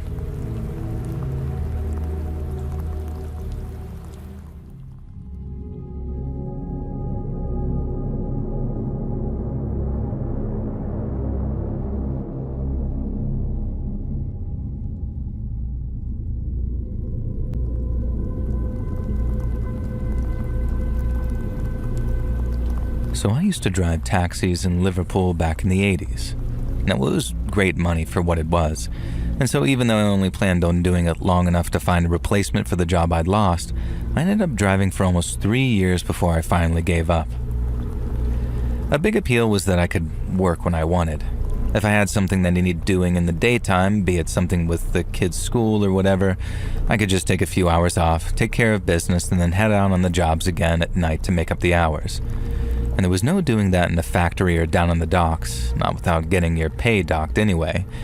But it wasn't all sunshine and roses, and I remember one particular job where for a minute or two, it didn't look like I was going to make it home to my family that night. It started when a job came through just after 10 p.m., asking me to take someone from Agberth Vale to Anfield. I got the address, drove over, and then parked up outside a small 2-up, 2-down on a dark and quiet street. I didn't want to beat my horn, which was the usual method of letting a customer know that we were outside, so I gave dispatch a buzz on my radio and asked them to call the customer back to let them know that I was waiting. Dispatch said no one picked up the phone, but then maybe a second or two later, I saw someone walking out of a house and towards my car. Now, as I said, it was dark, so even though I saw the shape of them moving towards the back passenger door, I didn't get a good look at them until they were sitting behind me, and when I did, I almost pissed my kecks. He was wearing a balaclava, and after he shut the door, he sank down low in the seat to make it harder for him to be seen from the outside. Now, he had what looked like a jerry can of petrol in one gloved hand, and then with the other, he pulled out what looked like an old detective gun from his jacket, like a proper six-shooter, and pointed it directly at me. He said if I tried to run, I'd be shot. In fact, if I did anything that even remotely upset him, I was a dead man. Now, my only job was to do what he said, and when he said it, and if I did, I'd go home alive that night. And so, seeing as I didn't have much of a choice, I drove where he told me to go. We ended up parked up across from a pub not far from the Rialto on Upper Parliament Street, I remember. And the lad in the back told me to turn off the engine and then spent the next 15 minutes or so checking his watch and peering up over the solid part of the door to watch the pub through the window. He kept on checking his watch, and I kept getting the urge to try and talk him out of whatever he was about to do. But every time the words were about to come out, something stopped them. I stayed quiet, and then noticed that when the clock on my dash hit 11 p.m., the lad in the back started getting even twitchier. When I noticed people coming out of the pub, obviously around kick-out time, the lad told me to start the engine. He was watching the pub doors like a hawk, and then suddenly, he started rolling down the window all frantically before he pointed the gun out the window, shouted something I couldn't make out, and pulled the trigger. One of the fellas who just walked out of the pub hit the concrete like a wet sack of spuds. Someone screamed, and then the guy in the back seat let out a scream of his own as he told me to drive.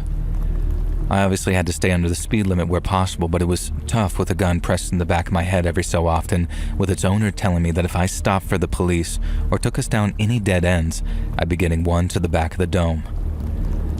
The lad directed me to drive all the way out towards Speke to some of the derelict land near where the airport is today. He told me to get out of the car and then started emptying that can of petrol all over the seats after joining me outside. And that was the closest I had got to trying to do something when I realized that I was about to lose my car. I know that probably sounds horrible, seeing as I didn't do anything about him shooting that fella outside the pub, but I wasn't really in any position to do anything back then. Whereas watching him pour that gasoline with his back to me, I knew that there was a very slim chance that I'd be able to get the drop on him. But if I didn't, I was a dead man. And so I basically talked myself out of it in my head and then watched as he set my car on fire and then ran off into the darkness. I just remember feeling numb. Less than an hour before, I hadn't even received the job yet, and then just a short while after parking outside that house to pick them up, my life had been changed forever. We obviously didn't have any phones back then, so I couldn't just call the police with a mobile like I would now. I had to walk all the way to a payphone, which took quite a while before I could contact the police, and only then could I give them any details. All I wanted to do was go home, get in the bath, and crack open one of the beers that I had waiting for me in the fridge. But the police wanted me to wait where I was so I could guide them to where my car had been dumped. It honestly didn't take all that long, and I'm grateful the police got out to me so fast, but the last thing in the world I wanted to do was go back to where my car was still smoldering and repeat my story for a second time. But I had to, because the most important thing was making it really bloody clear that my part in the murder was an unwilling one, and I did that by giving them as much info as possible on the man that had done the shooting. But when they asked if I'd be willing to appear in a court at a later date, I told them no. Call me a coward, but to me, you'd have to be mental to testify against some gangster in this city. Maybe if I was in London or New York or somewhere like that, but not Liverpool, because everyone knows everyone around here. And they said that I might get asked again if murder detectives were put on the case and they found someone they wanted to charge. But the fact that I never got that call is the only proof that I need that they didn't catch anyone. I used to have nightmares about it too, proper horrible ones as well. But nowadays I just have these dreams, not quite nightmares, but still clear enough for me to remember when I wake up in the morning. And sometimes in those dreams I do what I wanted to do in the moment and beg the killer to reconsider. But no matter what I say and no matter how I say it, he never, ever listens.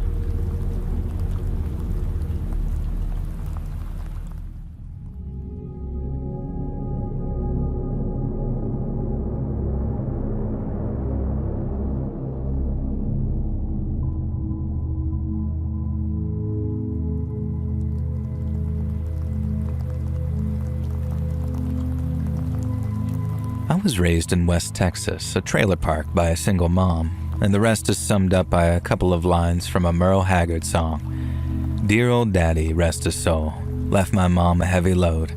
She tried so very hard to fill his shoes, working hours without rest, wanted me to have the best.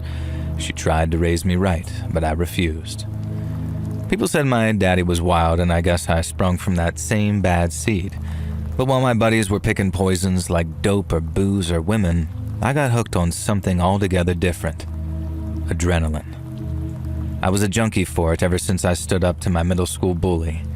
He beat 7 shades of crap out of me, but I landed the sweetest right hook right on his fat face before he did, and afterwards, I felt so good I could have strut sitting down. He didn't bother me anymore after that, and I didn't see enough high school for anyone else to make the same mistake. But when I heard my little cousin was being hassled at high school, I just about jumped at the chance to trim some tail feathers, so to speak. And that, ladies and germs, was the first time I robbed anybody. My freshman cousin had a toy cap gun shaped like a pearl handle revolver, and it was his pride and joy, but I guess it was his own damn fault for taking a toy into high school because he got it snatched off of him almost right away. He kept his trap shut about it for weeks, so by the time I found out, there was no getting the cap gun back. But when I found the bully, I made him empty his pockets. I took his sneakers, and I even took the shirt off his damn back. And that was an even bigger rush than socking my bully in his fat, pudgy face. And I guess that was my career decider right there. The way other kids see a Marine in his dress blues or a roughneck manhandling his rig and think, damn, that's what I want to be when I grow up.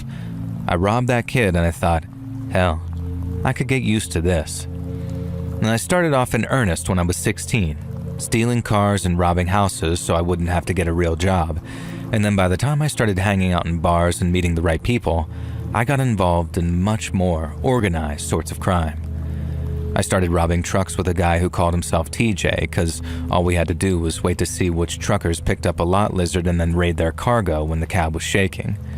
And that made us some good money for a while, but as we got older and started racking up bills, we needed to graduate to something a little more rewarding. We started robbing gas stations, bars, and pawn shops, anything that would net us a clean 4 or 5 figures if we hit the safe on deposit day. And then as we started hitting bigger and bigger places, we brought on a guy called Jody for crowd control. Now this was my crew for about 3 years, and we'd hit a place maybe once every couple of months if conditions were just right. But then for this one job of robbing a small credit union, Jody wasn't available, and after shopping around, TJ said that he'd found a replacement in the form of a guy named Vincent. Before we did anything with Vincent, I wanted a face-to-face, and so we met for some steak and potatoes over at this little place outside of Odessa. And TJ said that he was a big guy, pretty sharp too, meaning that he'd be the perfect replacement for Jody while he was out of state. And then when he walked through the door of that steak place, I couldn't have agreed more. The guy was terrifying, not just because of how big he was, and he had to be scraping at least 7 feet with his boots on, but because of the way he carried himself, like he was meaner than a skillet full of rattlesnakes. I'm not easy to frighten, but having Vincent sitting across from me with his long and wild-looking beard, it had me feeling like Dobby in a glue trap. He had this way of looking at you that felt like he was peeking right into your head, just sort of quietly figuring you out. Vincent said he had some military experience, just not with the US military, and that he had connections in the Aryan nations after doing a little time over in New Mexico. He didn't have a problem working in a crew, and he didn't mind doing things our way if we organized the job right. And the only thing that struck me as sketchy was when he said that he couldn't talk about the time that he served in that other country's military. That kind of set off my bullcrap detector, but if all we needed him to do was stand there and look mean, then he'd be just fine. We ended up hitting this little credit union about a week later, and unlike a lot of the bigger unions or bank chains, the manager proved a tough nut to crack. A teller in a big bank chain is just there to collect a paycheck, but a small-town credit union manager, that's his whole life that you're stamping on. He knows his customers, they're his neighbors, and he likes them too. But what he doesn't like is no-account robbers like us thinking that we can have something for nothing. A small-town credit union manager might think twice, maybe even 3 times before handing over the keys or codes, and in a profession like mine, seconds meant safety. And the more you racked up during that crucial part of a job, the more danger of getting busted there was. And the one at the job that I'm talking about was no different. It was my job to get him to hand over the keys while TJ and Vincent watched the door and worked crowd control. And right away, just from the look in the manager's eyes, I knew that he wasn't going to play ball. I ended up bashing him over the head with my pistol a few times just to show that I was serious. I can't say that I'm altogether proud of that, but like I said, seconds mean safety. He took one hit, and then another, and he still didn't break. I was getting worried that he might not break at all until Vincent pointed at one of the two tellers working at the place and asked if she was the man's daughter. No, the manager was a lily-white Texan, while the teller looked like her parents came from Mexico or maybe further south. So when Vincent first suggested that she was the manager's daughter, I thought to myself, what are you smoking? But when I turned back to the manager, he had this look of pure terror in his eyes. Vincent smiled, jumped over the counter, and then started tearing at the buttons on the girl's blouse, saying that he was going to do all this obscene stuff to her right in front of her dad. The manager just about lost his mind and promised to hand over the keys if Vincent promised not to touch her. And that was all it took, and we were out of there with a whole bunch of cash just a few minutes later. I later asked Vincent if he was serious, if he really would have done all those things that he talked about to make the manager hand over the keys. Now he just smiled that big wolfish smile of his and said, "Whatever it takes to get the job done, brother. Whatever it takes." Now I had no doubt in my mind that he meant what he said, and I don't think I've ever met anyone who was so obviously a dyed-in-the-wool psycho. But little did I know, I hadn't seen nothing yet. The next job we did with Vincent, we hit up a little savings bank just outside of San Antonio. One of the Mexican supervisors, who we needed to open up the safety deposit boxes, had some kind of meltdown and forgot all of her English. Maybe she did it on purpose to slow us down, or maybe it was genuine, who knows. But what I do know is that out of nowhere, Vincent steps up and starts straight up speaking fluent Spanish to her. Now he's not just talking Spanish either, he's talking to this chick like he's her damned uncle or something, trying to almost soothe and relax her. And you know something? It worked. She freezes up, stops screeching like a whistle, and then just looks at him as he gives his little speech. And then when he's done, she hands over the keys to the boxes, and once again, we're making our getaway in minutes flat. We all wanted to know what he said to that lady, but Vincent calmly explained that all he did was tell her what would happen if she didn't hand over those keys. That San Antonio bank job was the last we saw of Vincent for a little while. He said he had some business out of state, but that he was working on something in the meantime, and he'd let us know if he could use our help. And we said we appreciated him keeping us in mind, but to be honest, we were more than happy to go our separate ways. Vincent got the job done all right, but at the same time, he felt like a liability, like it was only going to be a matter of time before he did something terrible. Like what he said he was fixing to do to that guy's daughter right there in front of him. And maybe 9 months later, TJ gets a call from Vincent about that job that he said he was casing. I was in TJ's place when he got the call, and the second he said, "Oh, hey Vincent, how's your mom and them?" I got to rolling my eyes thinking, crap, here we go again. Now there came a point in the conversation when TJ started sounding a little skeptical, saying stuff like, "I don't know, Vincent, sounds like a lot." But then Vincent said something to him, something I didn't hear, which made him look like Jesus Christ himself had just talked down that phone to him. Now his eyes went very wide and his jaw dropped a little, and he stayed very quiet for a long time before setting up a meeting. And I remember driving out to the diner with TJ and trying to figure out what was going on. Now he kept saying stuff like, "You wouldn't believe me if I told you," or "You're better off hearing it from the horse's mouth." He also said if he told me what Vincent had in mind, I'd probably duck and roll out of the car, and that's when I asked him to at least tell me what kind of job they'd talked about. TJ kept his eyes on the road but told me, "The last one before we retire." And after that, it was my turn to stay quiet and just stew in the mystery until we got to the diner. And when we got there, Vincent was leaning over this big plate of steak and eggs, eating it like he hadn't in weeks. And we asked him where he'd been, and he tells us, Mexico, and then explains how he's been eyeing up the score of a goddamn lifetime, just like TJ said. He'd been tracking these cash couriers south of the border for weeks, casing their routes, figuring out their schedules, and then putting together enough firepower to make the job doable. I asked him what kind of firepower we needed, if all we wanted to do was scare a couple of couriers, but he said to do that, we needed something that'd pierce armor. The golden rule of armed robbery is to not kill anyone, because then you're a murderer and the cops will hunt you like one. We don't use armored piercing anything because the best jobs are the kind where bullets don't get fired, and so when Vincent mentioned armor piercing, my ass was halfway out the door. But then he started talking about how to get the couriers to stop, we needed to at least demonstrate that we could pierce the armor on their trucks. And without that, they'd just roll through the ambush without stopping and they'd get away. Now, I guess I had it in my head that this was a regular job, and when I say regular, I mean your standard armored car job. So when Vincent said that the couriers were carrying some cash illegally across the border and were doing it for the Sinaloa cartel, I thought he'd lost his damned mind. Now, I feel like just about everyone in America knows who the cartel are these days, but the Sinaloa stand tall even among their fellow narcos. They're one of the oldest in Mexico, and at the time, they were by far the most powerful too. They were led by the El Chapo guy for a while, and they don't mess around when it comes to protecting their operations. And so when Vincent suggested we rob them, I figured it'd be quicker to just shoot each other in the face right there and then, because if we robbed the cartel, that's how we were going to end up, dead as buzzard bait. But Vincent said he had a plan. At the time, the Sinaloa cartel was at war with the Juarez cartel. Couriers were getting robbed and their hitmen were dying by the dozen, but it was all just one big mess down there.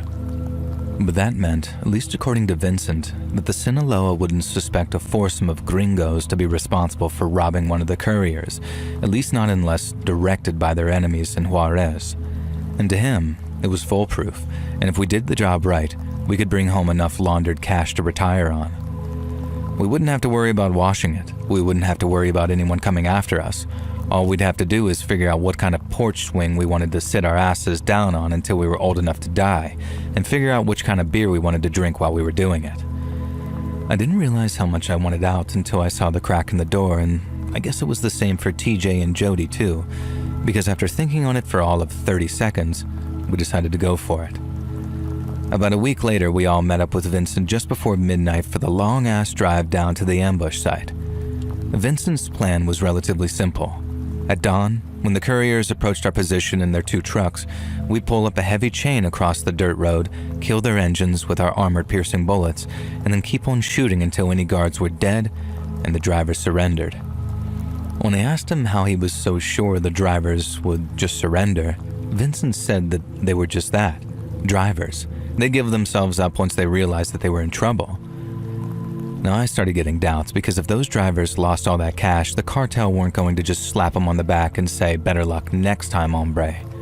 They'd torture those guys first just to make sure that they weren't in on the scam. And then even if they weren't, they'd carve them up and hang them from a bridge just to make an example out of them. And the more I thought about it, the more I got this bad feeling in the pit of my stomach.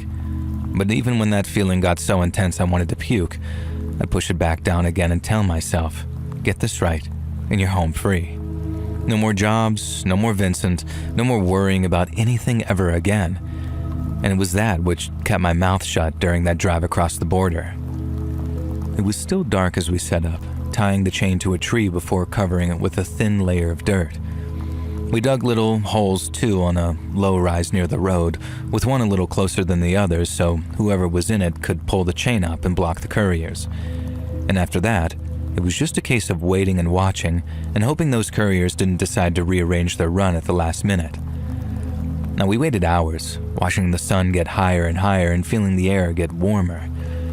Now, Vincent said the trucks would roll by about an hour after dawn. But then 2 hours had gone by and there wasn't a truck to be seen, and I started to doubt that they were ever going to show up at all. Now, by around 8 a.m., we were all sweating buckets, barely able to hear our own thoughts above all the noise that the cicadas were making. But then after maybe an hour of sweat and frustration, I remember seeing this glint of light on the horizon as 2 white trucks came into view. We started hooping and hollering a little, having sat in those dusty holes for so damn long, and Vincent told us to shut the hell up and be ready. Now, as we watched the trucks getting closer and closer, TJ took hold of the chain, waiting for Vincent's signal to start yanking it up into the roadway. But when it came, and TJ forced those trucks to hard brake as it rose up, Vincent didn't aim for the engine blocks. He aimed right for the truck's tinted windows, and then unleashed hell. Someone in the second truck managed to get a few shots off, but Jody was ready with his AK, and it was pure chaos, but it was over in seconds. So quick that me and TJ didn't even get time to fire a shot. And then once the smoke had cleared and everything went quiet again except for the groans of the dying couriers, we made our move. As we ran towards the trucks, I remember TJ yelling about Vincent not having to shoot everyone. Vincent said what's done is done and he should shut his mouth and get to work. TJ had only just unlocked the second truck's storage and we were about to go rummaging around in the back when we suddenly heard the sound of a child crying. In a way that only a kid's cry can grab your attention like that, me and TJ ended up spinning around on the spot to see where the voices were coming from.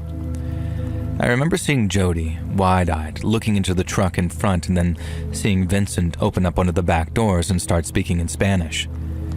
TJ had a daughter who stayed with his mom, so realizing that there had been kids in that lead truck just about sent him off the handle. He marched over to where Vincent was speaking Spanish to them and asked what he was doing. Vincent said he was telling them to stay in the trucks because someone would be coming by to get them before long. TJ didn't like that one bit on account of we all know what happens to kids or dogs when they're locked in hot cars. Him and Vincent went at it for about a minute, going back and forth about how those kids needed to be safe, and Vincent thought about it for a moment and then said we could just drop them off at a gas station or something once we got back on American soil. TJ didn't much like that idea either. But just like the whole surrendering drivers thing, I don't think Vincent was ever really planning on doing what he said. Because as me and Jody are hauling a big bag of cash back towards the place we'd hidden our own truck, we heard 2 gunshots and then the sound of TJ screaming. We dropped the bag of cash where we were and then ran back to see what was going on. I thought TJ might have gotten himself shot, possibly by a courier who wasn't dead as we thought he was. But when we got to the top of that rise and we saw why TJ was still screaming at Vincent and calling him all the curse words under the sun, he'd taken those 2 Mexican kids out of the truck and he'd shot them both in the head.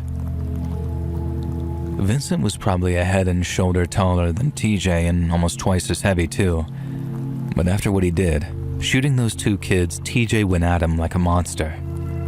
Vincent had to point his pistol just to get him to back off, but TJ lost his vertical and was yelling, "Why? Why? What'd they do to you, huh? What'd they do?" And Vincent started saying how the cartel could be on our asses if they talked, but this was after telling us about the war between the cartels and how they'd never know it was us. I still don't know for sure if that was really all nonsense or if he just switched his plan up at the last minute, but those kids, man, they didn't have to die. Only one person had to die down at that dirt road in Mexico, and it sure as hell wasn't those kids.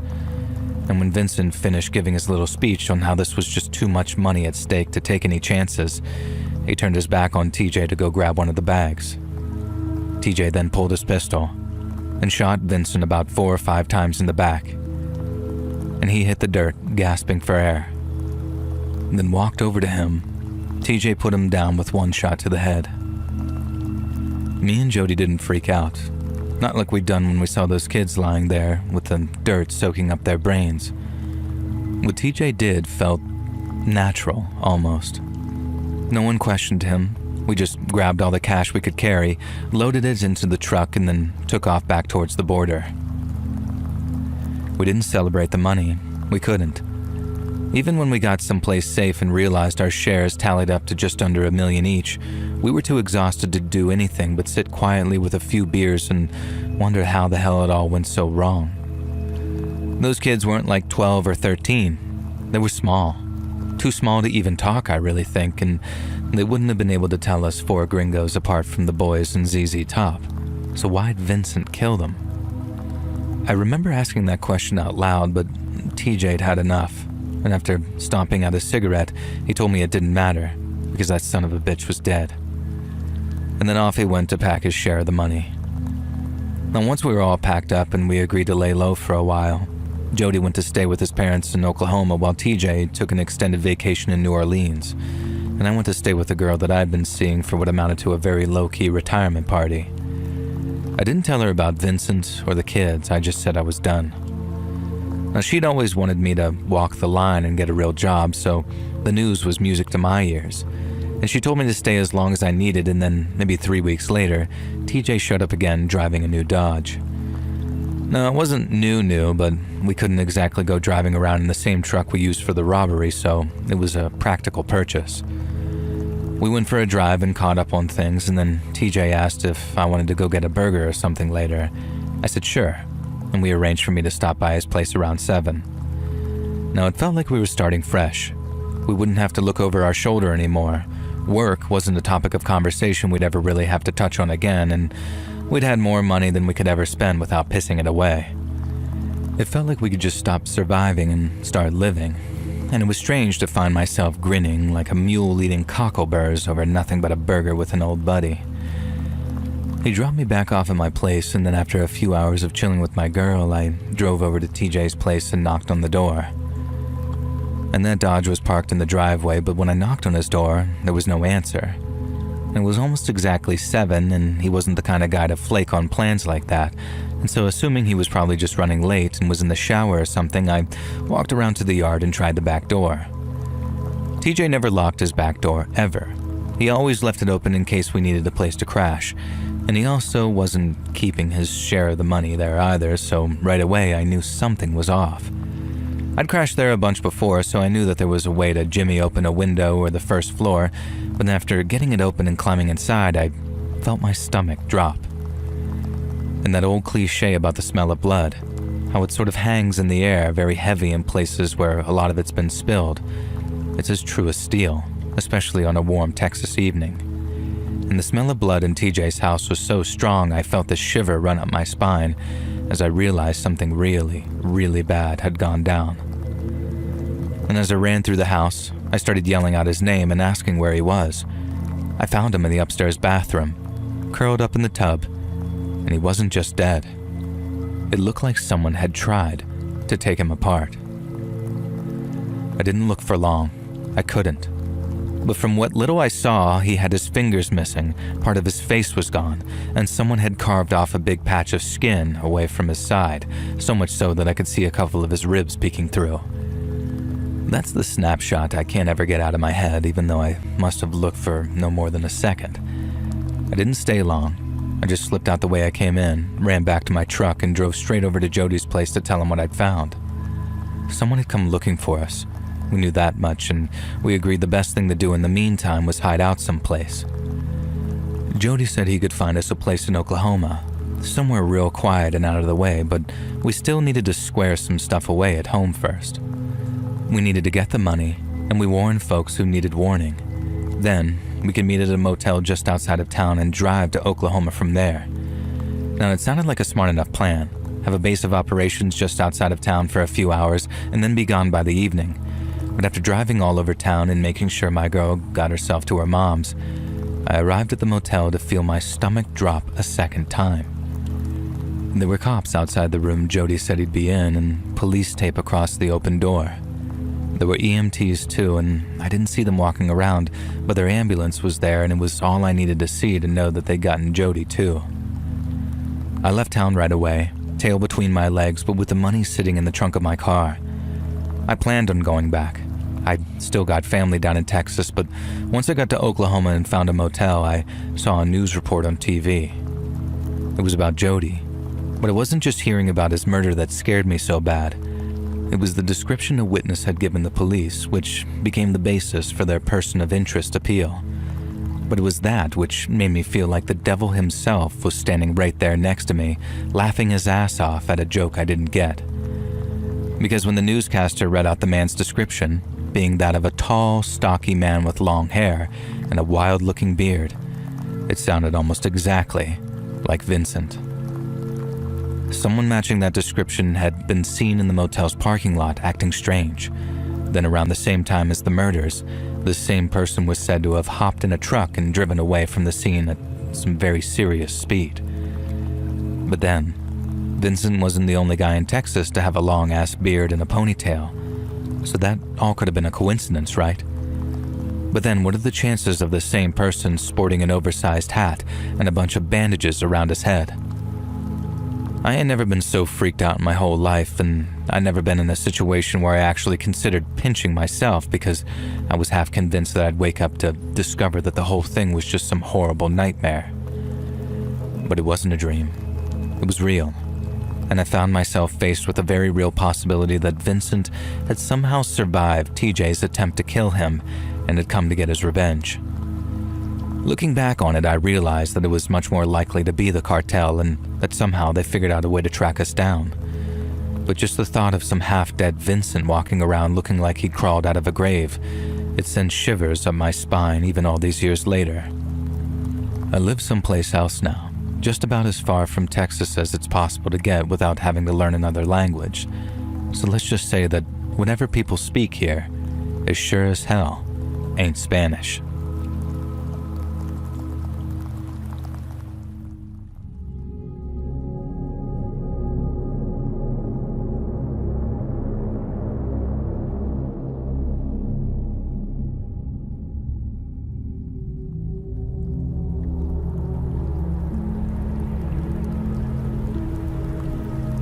Do any of you have someone who you'll never forget, even though you never really knew them that well? Someone who was a constant in your life, just sort of a background character who isn't around anymore. Someone you find your mind drifting back to every now and then because even though you didn't know them that much, you just saw them all the time and they were like an interactive, friendly part of the furniture. Now, I don't mean that in a derogatory way. It's like a beloved lazy boy that you get from Goodwill. You don't know its backstory and you never will, and you don't ask about its past and it doesn't ask about yours. Christ, this sounds dehumanizing, but it's how I think about it. It's in a fond, loving way, trust me, and I hope one day I'm someone else's Goodwill lazy boy, someone who touched a person's life just by being there and someone they'll always remember. Now, I remember Mr. Browning. I'll never forget him, and even though the last time I saw him was probably 1985, I think I remember him fondly regardless of how things ended. Now, I sure know that I always thought fondly whenever this guy crossed my mind. Me and the wife often talked about how we should invite him over for dinner. We wondered if he was lonely after his wife had passed a decade or so before, and we wondered if his adult kids called often because they never seemed to visit. But we just never got around to asking Mr. Browning. Hell, I don't even remember what his Christian name was. It was always, "Good morning, Mr. Browning," and he'd respond with, "Good morning, Ted." He was my elder. We understood the hierarchy, and I do know that he was a former teacher, so maybe he thought of himself as Mr. Browning. Maybe it didn't even cross his mind to ask me to call him by his first name. Amos, that was it. Amos Browning, and I remember from his obituary and later the funeral. And I think those were the only times that I heard his first name spoken and one of the only times that I saw his adult children. His son was a very doughy-faced man who looked bored to be at his father's funeral. His daughter was one of those sharp-faced women with a meek, sycophantic husband and the kind of bratty son who wanted to be the center of attention, even at Grandpa's wake. We didn't stay long. We'd gone to pay our tributes to Mr. Browning, but we couldn't stay. We didn't want his family asking us questions about his death, and they likely knew that I'd been present when it happened, and I'm not a good liar. I would have struggled to give them the answers they wanted instead of the horrible, haunting, traumatizing truth. Me and Mr. Browning used to chat over the fence. Well, I'd lean over the fence and he'd mow the lawn, and he was always mowing his lawn. He had one of those old push mowers, an electric one, and I just kept trying to persuade him to buy a ride on, but he said his yard was way too small for that. It wasn't, and besides, at his age, probably early 70s, it was a great way to get some exercise and a little peace and quiet. Peace and quiet from who, I'm not really sure, since he lived alone after his wife had passed before me and my family moved in, but that's what he said. We'd talk a lot, but never really get to know each other, you know. We talked about the Detroit Lions a bunch. He was a diehard supporter and I was just a pretty casual one. And we talked about the weather, we talked about politics, but never too seriously. And sometimes we'd watch the same shows at the same time and we'd talk about those too. We both loved Miles Davis and The Who and Kiss, and he told me about his first ever concert, sneaking in to watch Kiss play, but I was never sure if he was telling the truth or just recounting the plot of that one movie where that exact thing happens. It was a fun story anyhow, even if he told me about 5 times, and occasionally he'd ask about my wife and how she was doing and how her job was going, but I think he wanted to talk about his wife in exchange but couldn't bring himself to do so, apart from that one time. Sometimes my wife would bring him a lasagna or some other baked goods and he'd thank her like a perfect gentleman, and he always handed the dishes back to me over the fence, never once brought them to our door, always over the fence. Now, I chatted to him so much that by the time we moved out, there was a groove in the ground where grass had stopped growing in the place where I'd always stood to talk to Mr. Browning. Now, I remember exactly what we were talking about on the day it happened. My wife had just had a minor operation to remove a benign cyst from her breast, and he was asking how she was doing. I told him she was doing fine and would be home from the hospital the next day or even that evening if things went well. Mr. Browning looked at me then as he was mowing the lawn and then told me that I was lucky and I should hold on to a good woman like that. And then he said, and I'll never forget it, not least because they were his last words, he said, "I miss her so much." And then he sort of looked down, away like he was about to hide tears, but I saw a look of alarm and then fear cross his face.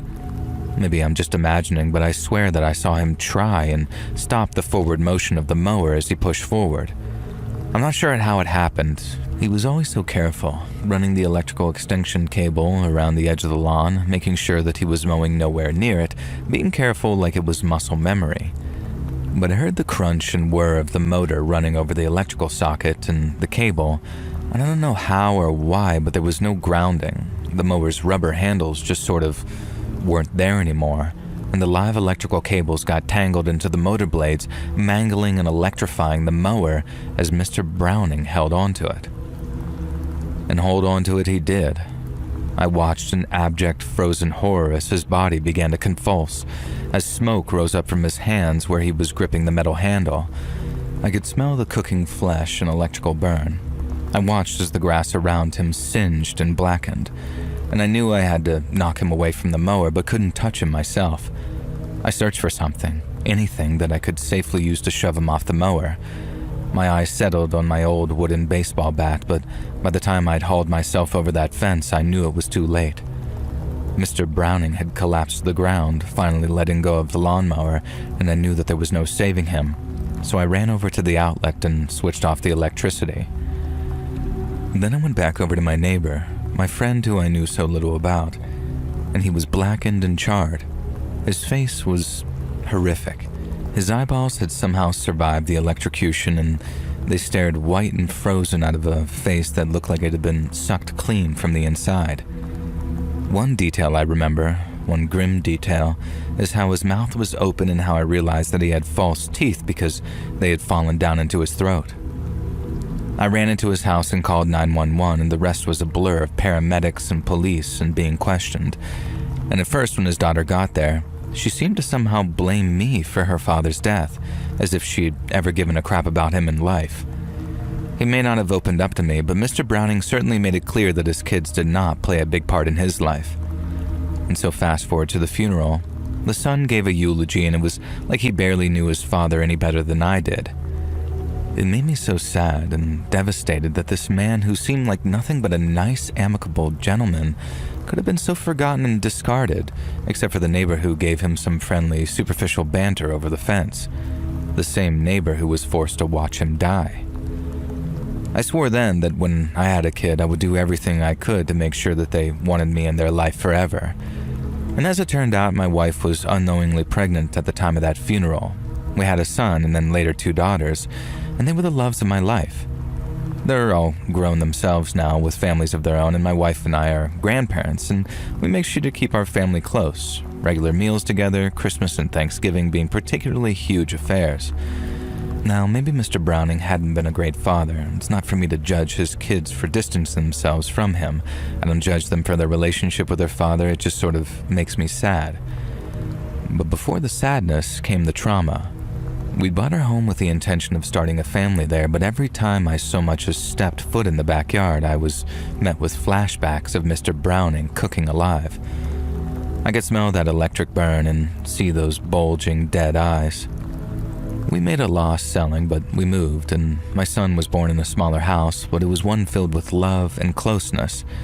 and I was no longer haunted by the sight of my neighbor's final moments, at least not directly. Like I said, I'll always remember Mr. Browning, and part of that means being cursed with remembering how I played witness to his demise.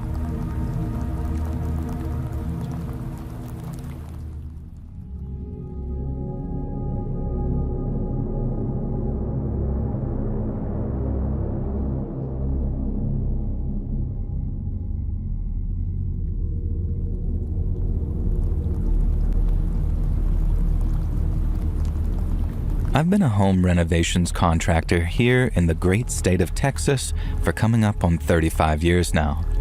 And in that time, I've worked on some incredible homes and met some incredible people too.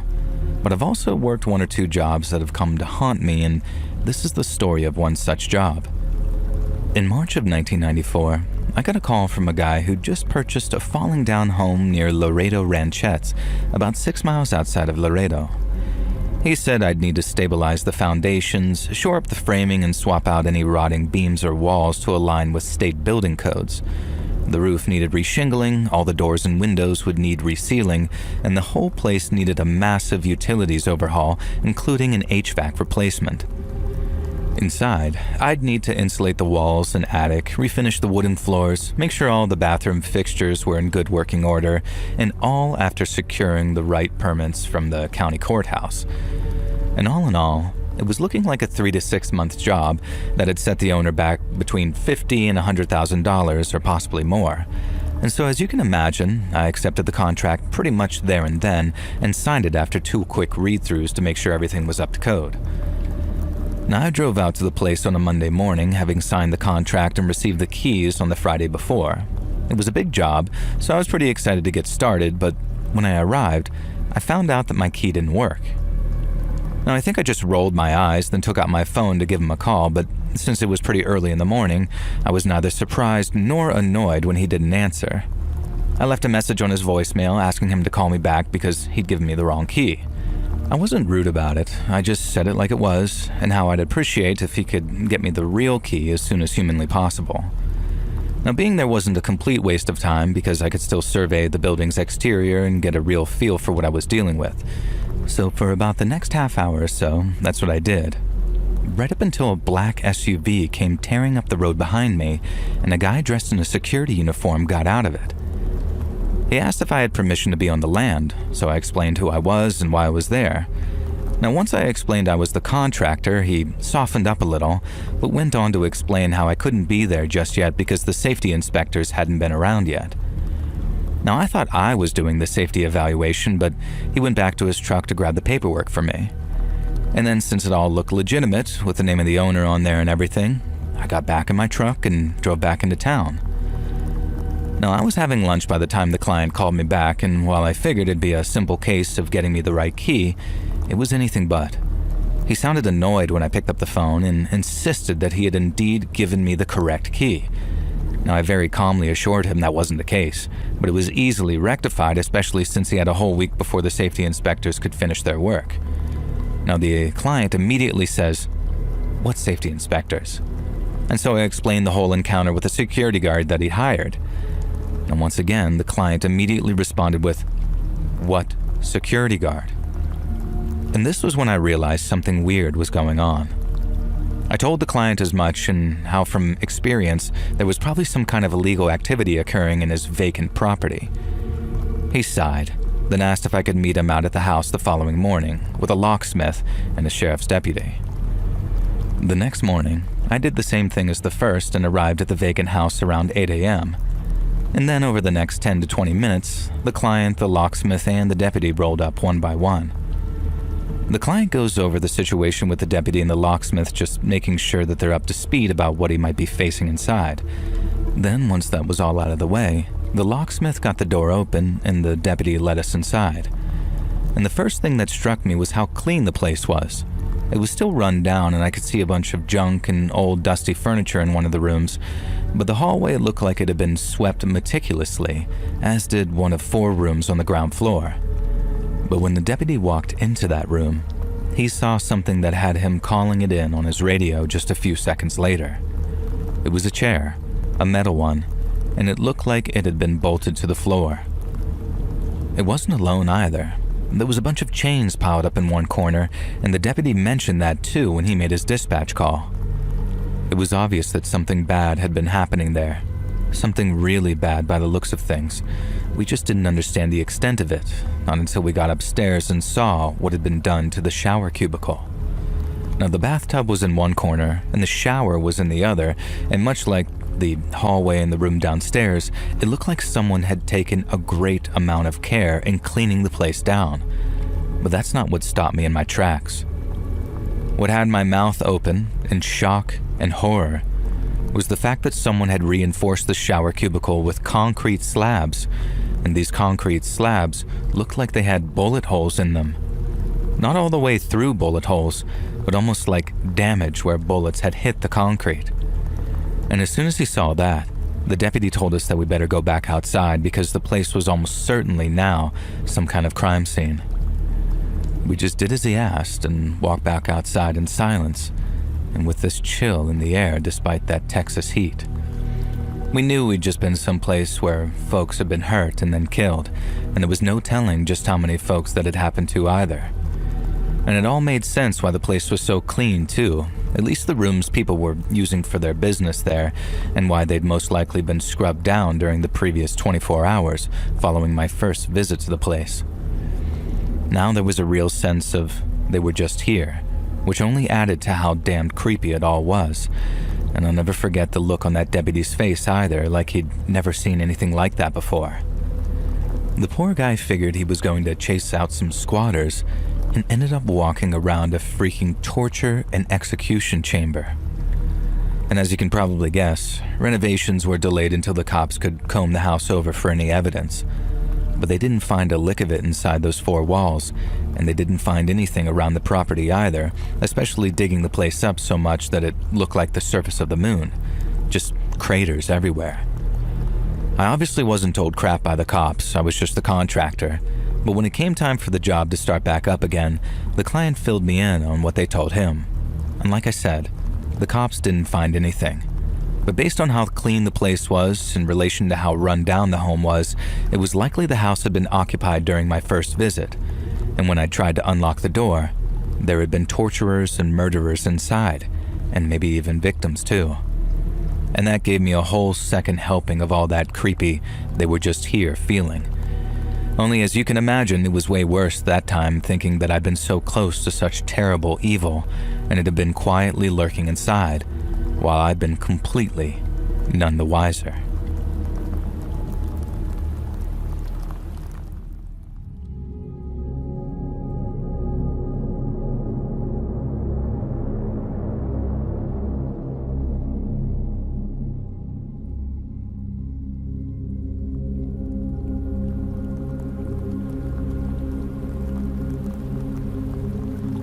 Evening, let's read.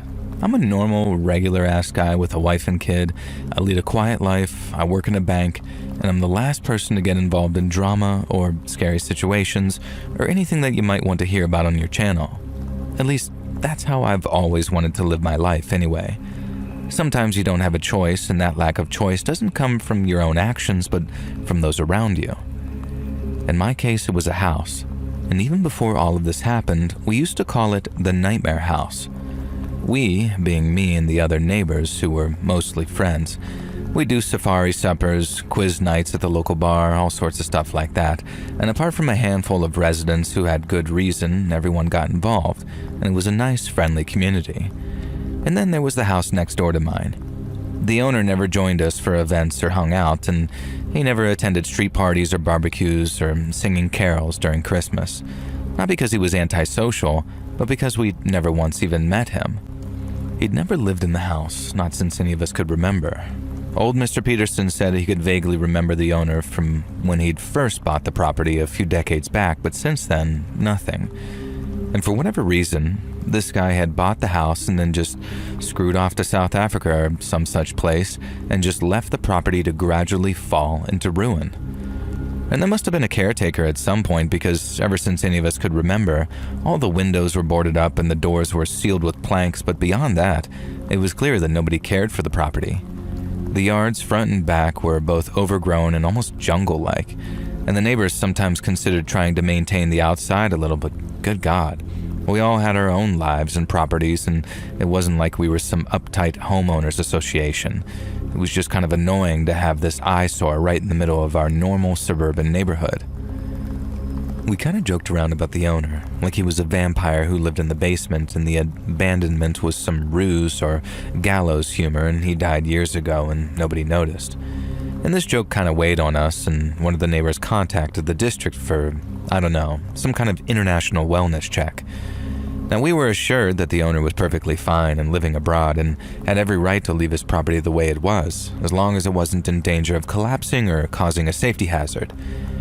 And then the graffiti started, and we knew that it was a few of the neighborhood kids letting off some steam, including, I suspected, my own 15-year-old son, and so none of us really did anything about it. But slowly and surely, the building started to get tagged, scribbled at first, and then some genuinely kind of impressive artwork. And it was better than the squat brick monstrosity with the boarded-up windows, I guess. One piece was a parody of that British artist Banksy, and I am absolutely certain that one was my son because he'd conveniently been asking me about Banksy a few weeks before the art appeared. And so yeah, we called it the Nightmare House, but it was all in good fun. And if the owner cared about the graffiti or the yard turning into the Amazon, then he certainly never let that on. And for all I know, there was nobody in the vicinity who was even in touch with him, and he simply didn't know or care. Why he bought the house and left it to rot was anyone's guess. I know the answer now, but that can wait until the end of the story. We first noticed that something was up with the Nightmare House when one day, the boards over the front door disappeared. That was all, nothing more, just that. Murmurs spread through the neighborhood. Had the owner finally returned after his decades-long estrangement from his poop hole of a house? Had he employed a caretaker? Had he sold the property? Sadly, none of the answers were this positive, as we'd soon learn. Squatters had moved in. And looking back, it's wild that this hadn't happened before now. The place was rife for squatting, and yet it had remained untouched. Not anymore, though. A few of us kept watch. Yeah, I know this makes us sound like curtain-twitching Karens, but some of us had young kids and we wanted to know what kind of squatters we were dealing with here. And we counted 4 regulars who clearly lived there and a bunch of others who came and went. And it was pretty obvious from the get-go that these weren't student squatters or struggling homeless people who just wanted a warm place for the night. One of the guys, the leader I would call them, was bald and covered in tattoos. He had about 5 visible teeth, and when he was shirtless, which was often, you could see vicious purple track marks running up and down his forearms. And he wasn't the kind of addict that you could feel sorry for, though. This guy was nasty. If he saw one of us even glancing in his direction, he'd hiss and let loose a torrent of abuse. He really wanted to establish the fact that this was his neighborhood now, and none of us better F with him. The other squatters called him Crunk. What a name, though. And then there was Blippo and F-Jockey. Not exactly how that name went. Then there was Blippo and F-Jockey. Not exactly sure how that name went. And they were almost as bad as him. F-Jockey was missing a leg just below the knee, and sometimes he'd hobble around on a rusty prosthetic, and other times he'd traverse the broken pathways of the Nightmare House in a cranky old wheelchair, and I'm amazed that thing even really moved. And finally there was Finlay, who was the least worst of the 4. He'd at least occasionally offer mumbled apologies to the neighbors, while sort of skulking around wearing the same gray hoodie that he always wore. And he also clearly never washed it because you could smell him coming a mile off or smell where he'd been. And this is why I say that he was the least worst rather than a good guy, because when the thefts started, the crime scenes often reeked of Finlay, and he was the smallest and thinnest of the squatters, and we were certain that he was the one sneaking into neighbors' houses and stealing food and essentials. Never anything valuable, nothing that could cause too much of a rage, but someone was stealing our bread and our Twinkies, our detergent, that kind of stuff. And of course, he somehow managed to slip in and out unnoticed without violently breaking and entering. And so whenever we reported these thefts to the cops, it sounded kind of pathetic. "Oh, hey, officer, yeah, someone stole a bunch of bananas from the counter," or, "Excuse me, detective, but our mop's gone missing and I can smell the aftermath of some homeless man." What we did try doing was reporting the squatters to the authorities, but apparently there are laws and protections for squatters, particularly ones that require the property's owner to make the report themselves. The cops told us that the owner wouldn't even respond to them about it, and he was almost impossible to track down in whichever foreign country he lived in anyway, so for all they could prove, the squatters were legitimate tenants. They weren't, of course, you could just tell, but without the owner actually confirming this or filing any kind of charges, they were free to come and go in their adopted home as they pleased. And they would do all sorts of stupid and creepy crap that gradually wore us down. My family, me, my wife, and my 2 kids were their direct neighbors, so we got the brunt of the hassle. And it started with dumb stuff, like connecting my garden hose to an outdoor faucet, and then swiping the hose and using it to fill their outdoor pool. And this was during a time when using hoses was banned, so I only found out about this when I received a letter warning me about my property's water usage. And even though I couldn't prove for sure that it was the squatters, but the hose had been left right by the fence and they mysteriously had a full pool in their back garden. Not an actual one or anything, it was like a large kiddie pool, but still.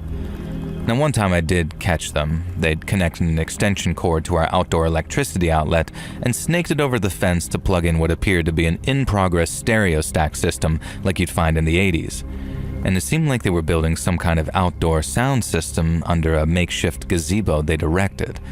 And in retrospect, I should have been more alarmed by what this implied, but I was too mad about the electrical theft. I just unplugged the extension cord, and despite my wife pleading for me to just let it go, I stormed next door. F-Jockey answered the door, laying it on heavy about how hard it had been for him to answer the door trying to play the victim, but I was having none of it. I demanded to speak to Crunk. F-Jockey told me to wait and then shut the door in my face. Now I could hear him yelling for Crunk inside and then heard Crunk's response, and he sounded pretty heavily high on whatever.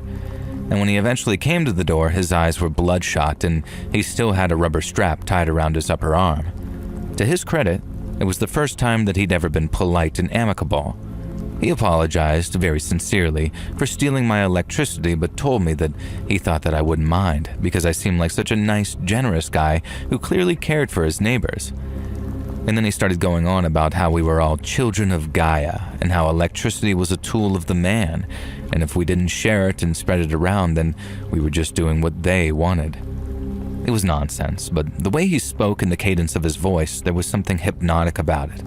I somehow found myself agreeing to let him use my outdoor outlet, and as I walked away, I kind of realized how Charles Manson managed to get so many followers.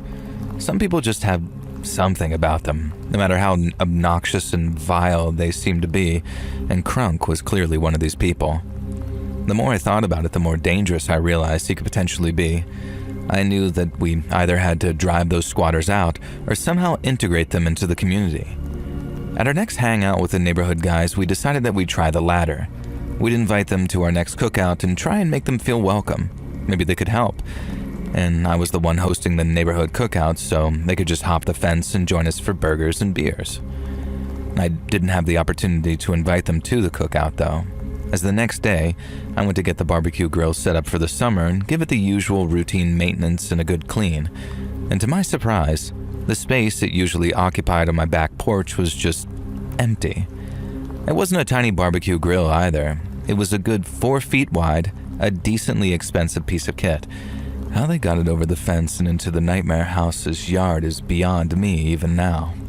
But steal it they did, which I confirmed by glancing over the fence and saw Crunk and the boys grilling burgers on my grill, which they hadn't cleaned, so it was giving off a bit of a stench. When Crunk saw me looking, he waved and gave me a whole, "Hey neighbor, want to come over for some patties?" Now I kind of just let out that it was my grill, and Crunk sort of beamed this wide, toothless smile and said, yeah, he knew. He thought he'd give it a trial run for me before barbecue season started actually. And that was, of course, that they'd clean it all up and return it unharmed when they were done with it. I just felt helpless. What the hell was I supposed to say? I felt positioned on a knife's edge, like everything was just about balanced right now, but a single nudge in my entire life would collapse straight into the blade. I don't know if I'm expressing just how intimidating it all was, but ever since they moved in, it was just these looks, these sneers, these snatches of overheard conversation that I couldn't prove were about me and the neighbors, but were definitely talking about how they'd mess things up for anyone who gave them a hassle. And Crunk had these eyes that had a sort of dead glint to them. Crazy eyes, just like Manson or any of those cult leader guys. Now maybe I'm just a pussy, but I genuinely felt like if I dared to fight back in any way, something terrible would befall me and my family. My cowardice changed that weekend, though. I've been working late into the night, so I didn't get up until just past midday, and my wife was out at her job. My son was camping with some buddies, so I called for my daughter to say hi, but she was nowhere to be found. I brewed my morning, now afternoon, coffee and stepped into the yard for a little cigarette. I know, smoking will kill you. Don't start it, kids.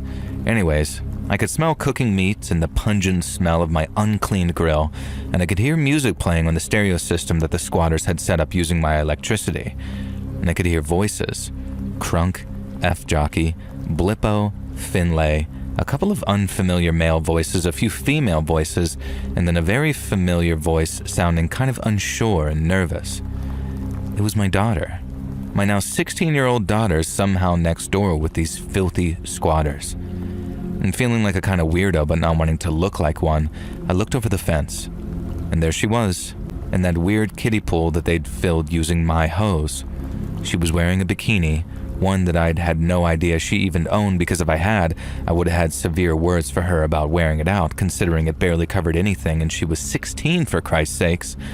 And there she was, in that pool with Crunk, who I could unfortunately see was completely naked, sidling up to my daughter and trying to persuade her to free herself and lose those clothes like the rest of them. And that's when I noticed the other 3 naked girls lounging around that yard. They looked older than my daughter, but only just, and there were a couple of guys, and F-Jockey and Blippo, all completely nude, sprawled out around the garden, eating these greasy burgers and smoking what I definitely could smell was pot. And how the hell they'd talk my daughter into going over there in just that scrap of a bikini, I'll never know. Following the event, she didn't want to talk about it, and I could tell that she was ashamed and scared, so I never really pushed her on it.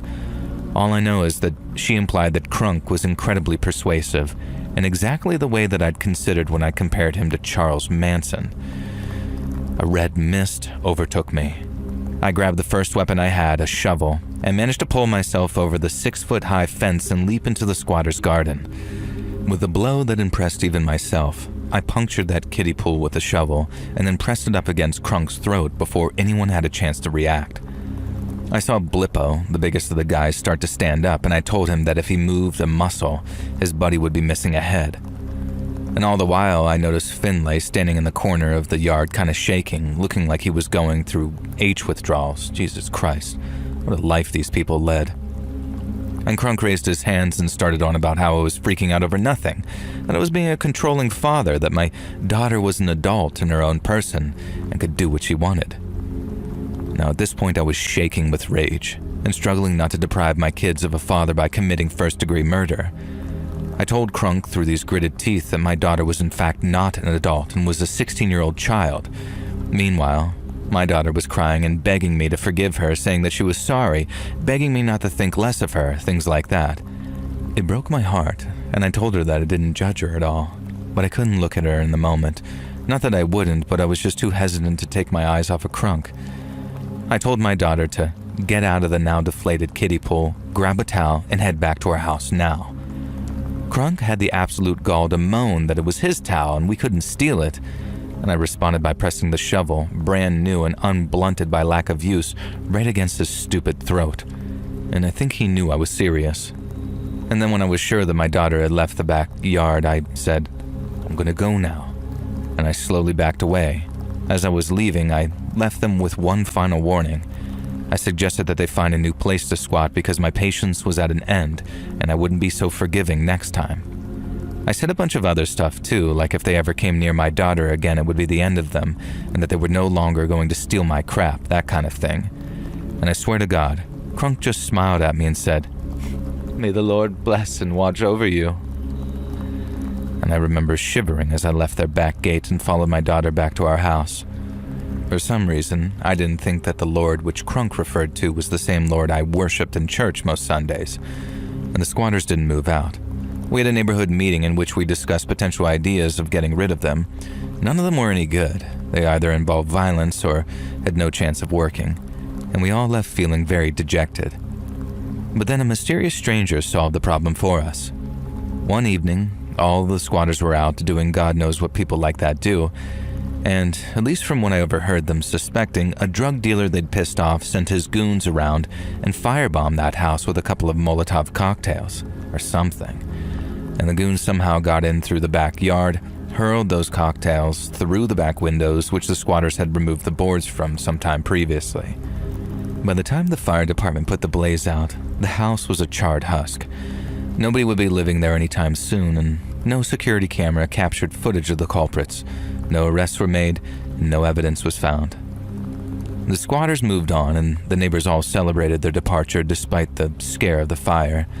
I celebrated too, but it was something that I kept to myself.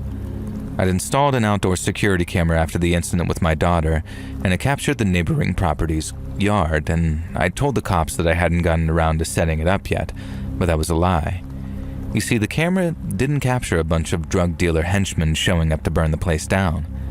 It captured a single figure, leaving my house in his beloved Nirvana hoodie, and it showed him vaulting over the fence, and with shaking hands, throwing that Molotov into the property. And then it showed him climbing back over the fence and disappearing back into my house. My son and daughter are twins, and my son is incredibly protective over his sister, and we never spoke about the incident. After I viewed and deleted that footage, I spoke to my wife in front of my son and said that they are very lucky that the fire hadn't spread to our house, that the firebombers needed to be more responsible. Responsible, my wife asked and laughed. I just nodded and gave my son a look. One day, I'm going to have to talk with him. I'm going to have to tell him that he must never ever do anything as insane as that again, that violence isn't the answer, that no matter how sure he was that the squatters were all out, he couldn't be 100% sure. But not just yet.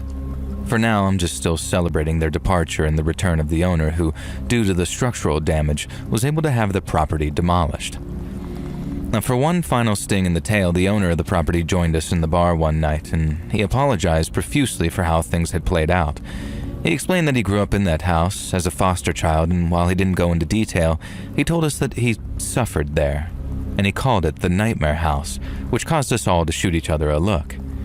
He explained that he'd grown up and put the past behind him and become a successful software engineer back when the internet was first taking off.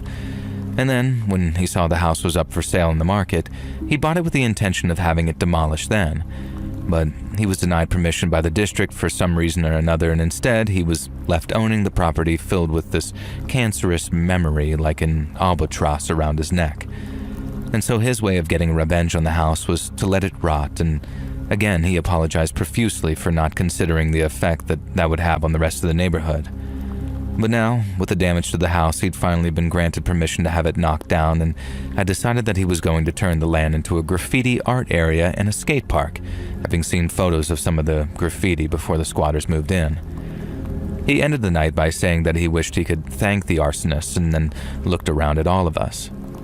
Now, I'm sure he thought one of us had burned the place down, and honestly, even knowing a hint of the dark memories that place held for him, I'm not surprised that he was grateful that he could finally wake up from the nightmares of the Nightmare House. As for what became of those squatters, who knows? And frankly, after the crap they pulled, who cares?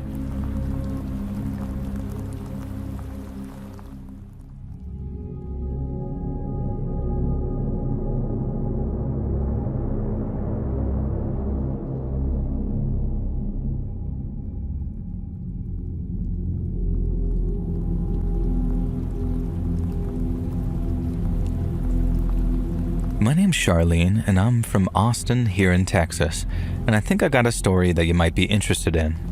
It's one I've followed for the past 34 years now, and as of September of last year, it might finally have come to an end.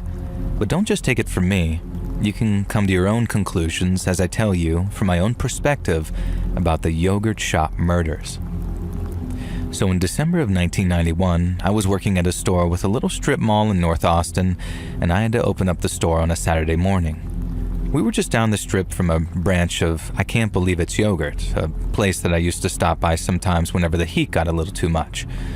Now, mornings were usually nice and quiet, even on a Saturday, but on that morning, I noticed a whole bunch of police standing outside the yogurt shop. I knew not to be nosy, but I couldn't help but ask if everything was all right, as smoky black stains suggested some kind of fire. One officer told me it was fine and that I should just go about my business. Now, he said it in a friendly voice, but a smile didn't quite reach his eyes. The police were still standing outside the yogurt shop when I clocked out and began making my way home. Only that time, there were men in shirts and ties standing with them, talking and taking notes. I caught a ride home with a friend, got to work on making dinner, and then later on while watching the evening news, I got a new report on what had happened at the yogurt shop, and I don't think that I'd ever been so horrified in my entire life. The newsreader described how, just the previous night, a fire had been reported at the yogurt shop. That didn't really come as a surprise, as I'd already seen the scorch marks and the soot. But the newsreader went on to say that after putting the fire out, firefighters were horrified to discover the naked, lifeless bodies of 4 young women. On the shop floor, a 15-year-old girl named Sarah Harbison lay dead on the tiles. Her body was joined by those of 17-year-old Eliza Thomas and Sarah's 17-year-old sister, Jennifer Harbison.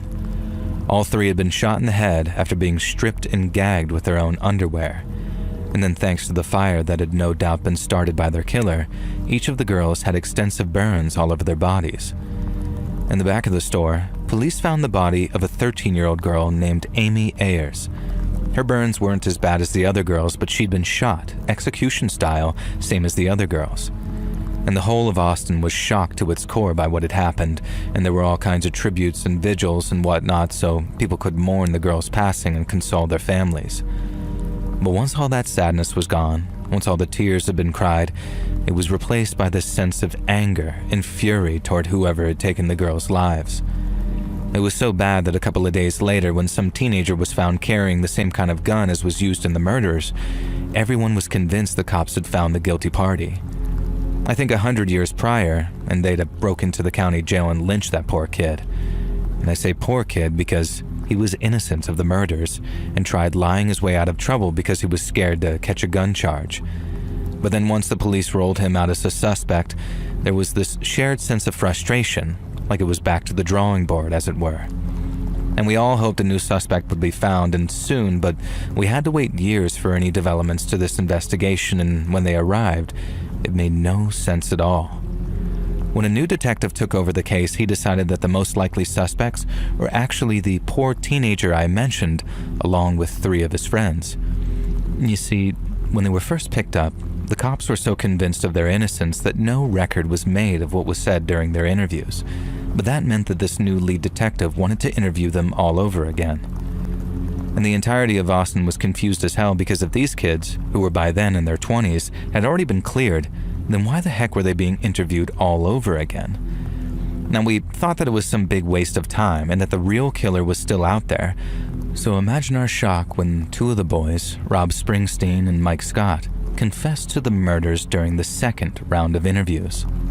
They went to trial and were convicted of capital murder, and both ended up receiving life in prison. We thought that was the end to the story, that those poor girls' killers had been found and that they were where they belonged. But then in 2008, we got another shocker when the Court of Appeals overturned both boys' convictions on account of improper procedure. It was a shocker, all right, but we still felt trapped in that same terrible spiral, if that makes sense, because the state announced that they were seeking a retrial. I felt like tearing my damned hair out when I heard the news, but then came the DNA announcement. Because after all the analysis of all the samples, there was no evidence whatsoever that any of the 4 boys had anything to do with the yogurt shop murders. And after that, it was that same back to square one feeling, but it was much less hopeful. Almost 20 years had come and gone. The trails had no doubt gone cold, and many of my friends and neighbors were resigned to the fact that the killer would never be caught. And maybe about a year later, one of the original suspects ended up getting shot to death by police after a traffic stop went horribly wrong. Maurice Pierce who didn't go to trial and wasn't sent to prison, ended up stabbing a police officer in the neck during a traffic stop. Another shocker, only a really nasty one that time. The officer almost died, and it got us all wondering if there had been some kind of mistake with the DNA testing. I mean, the guy tried to murder a cop by stabbing him in the neck, so even if he wasn't proven guilty, he sure as hell didn't seem innocent, you know? Now, we had to wait another 11 years for another development, by which time we'd next to given up on the yogurt shop killer ever being caught. And it made me sick to think that he was out there, walking free after doing such a terrible, evil thing. But then, in December of 2021, we got one heck of an early Christmas present when the yogurt shop case was once again reopened. Advanced DNA techniques were going to be used, meaning that even though so much time had passed, we were closer than ever to finding out who did it. Because as I might have said, the cops had a DNA sample from someone they believed was the killer, and it was simply a case of finding a match. Now, even more resources were dedicated to the case in 2022 and 2023, which had us all praying that the murders would be solved once and for all. And then finally, in September of last year, so 2025, Austin police announced that they'd solved the case. After running DNA samples alongside the one from the yogurt shop, they realized that it was a near-perfect match for a man named Robert Brashers. Brashers was a serial killer who had been previously linked to the yogurt shop murders by DNA, and as early as 2018 if memory serves. But without the proper technology, police couldn't put it beyond reasonable doubt until just months ago. It was nice to finally know who was responsible, but it hurt knowing justice would never be truly served, as Brashers took his own life during a shootout with police in 1999. After getting the DNA results, police managed to get a hold of the gun that he used during that shootout. They test-fired it and then compared the bullet casing to one found at the yogurt shop crime scene, and it was an exact match. The news marked the end of a long, painful, and frightening story in the history of this town, one we could finally put to bed. But for some of us, who've been forever affected by what happened to those poor teenage girls, it's not over. And I recently read that under Texas law, if someone is imprisoned and later the conviction not only gets overturned, but the person is also declared innocent, they get up to $80,000 for each year they were wrongfully imprisoned. The article I read had a quote from lawyers of Robert Springsteen and Michael Scott. They said that they were hopeful that they'd receive the proper amount in restitution. But for me, it's that hope. That's all we can ever really hold on to.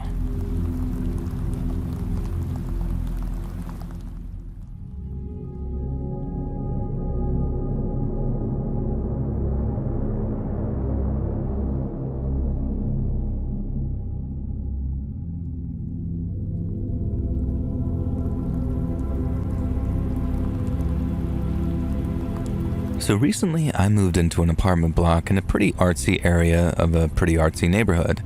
Now, I won't dox myself, but you can probably guess one of two places I mean, and it's not the New York one. I love this apartment building. It was more of a boarding house, really. Only 8 apartments and the top floor belonging to the building super. And all the neighbors were really friendly, and most of us were artists of some sort. And there was me, a painter, and then we had a singer, a couple of writers, 2 more painters, and a mixed media artist, and apparently a sculptor. The sculptor was the neighbor directly across from me. Nobody knew his name, or even if he definitely was a he. He just went by the moniker TTT, all capital. The rest of us would often have sort of group brainstorm evenings where we'd chat about art and set the world to rights, in the common room or TV room that we all shared on the ground floor. Triple T never joined us, of course, and soon the mysterious sculptor became the subject of fascination for a group of creatives with hefty imaginations and too much time on our hands, obviously. Nearly all of the theories about TTT's true identity were ridiculous. Most of them were supernatural, and one of the painters absolutely swore that Triple T was Shia LaBeouf and claimed that she'd seen him when he moved in. And when we showed her a photo of Shia LaBeouf, though, she said it was the other Shia LaBeouf, and we could never quite work out what she actually meant by that. One of the writers decided that Triple T was a ghost, like in the movie Ghost, and that his sculptures were all clay pots, and he was waiting for his Demi Moore to sit at the pottery wheel so he could finally create again. The singer claimed that Triple T was a beautiful woman whose face had been disfigured in a terrible car accident, which explained why some of her sculptures displayed in local galleries showed various figures in states of damage. Me, I just thought that Triple T was a reclusive sculptor who valued their privacy, and whenever TTT had a new sculpture to display, it would be found standing outside their apartment, and men in some suits from a certain gallery would come to collect it. Triple T always displayed at the same gallery, which I can't name for the same reason as not wanting to reveal myself. I did try knocking on Triple T's door a few times. Once or twice, I heard signs of life, and one time I was absolutely certain that I was being watched through a peephole. Just a gut feeling, but it did make me shiver, but if Triple T wasn't answering, I wasn't going to keep prying in there. And that's why it shocked me when, one Friday evening, I stepped out of my apartment ready to attend one of our weekly brainstorming sessions, only to see T's apartment door open a crack. Only darkness spilled from within, and I didn't want to enter without permission, so I just said, "Hello?" through the gap. No answer, although I was sure that I heard movement inside. The door was open. Someone could be in trouble, I thought. That was just sort of a justification enough to take a peek inside, right? And I turned on the flashlight app on my phone, but covered it with my palm just in case. And when I stepped inside, it was completely pitch black in there. I raised my phone, warning whoever was in there that I was about to light up the room, and then I slowly moved my hand away from the lens. I was not prepared for what I saw. The room was entirely bare. The walls and floor were sealed in plastic wrap. You know, the kind that they use in Dexter or some serial killer movies when they're about to kill someone in a room and don't want to leave blood splatter. And that wasn't the creepy part, though. The real creepy part was the statue that stood in the center of the room. It wasn't some kind of horror mannequin. It wasn't some horrific effigy of myself or anything else in the building. It was a classic-looking statue of the Holy Mother Mary, the kind that you find in a Catholic church. The only strange thing about her was that instead of a normal face, she'd been painted up to look like, of all things, a mime. I can't explain it, but I was absolutely certain that the statue was watching me. I was certain somehow that Triple T was the statue. The statue was Triple T. I took a tentative step forward and tapped the Mary statue. It was porcelain, and against my better judgment, I started to reach up and touch the face. It looked like flesh. And it looked so much like human flesh. My fingertips were less than an inch away, and I was about to touch it. I was about to touch TTT. And then I heard a noise in the room behind me. It was sort of like a muffled cry, like the word help.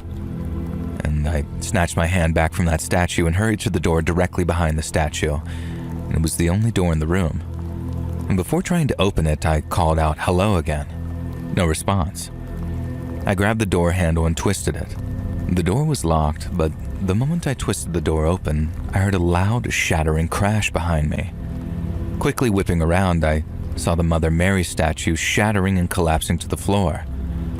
I had no idea what to do. Had I just destroyed some priceless artifact? I walked up to that debris as carefully as I could, and the face was just laying there, and I'd been right. It was skin, sort of. It was a latex ball with Mary's face painted on it. And then a voice spoke from an unseen speaker somewhere in the room. "I am TTT. This is art. You are the art. Please leave." And so I left. I left and ran down the stairs and cursed myself a million times for not filming what I'd just seen. I told everyone what had happened, and we all rushed upstairs, but TTT's door was once again locked. And once again, I was certain that as we all stood there, someone was watching us through that peephole. And 2 days later, there was a small portable safe left outside of TTT's apartment, and the same guys in suits came to collect it. 2 days later after that, I received a gilded invitation in the mail to attend a private showing at Gallery Redacted before it opened to the public, and the invite was from Triple T themselves. Of course, I went, hoping to meet the reclusive sculptor. No such luck.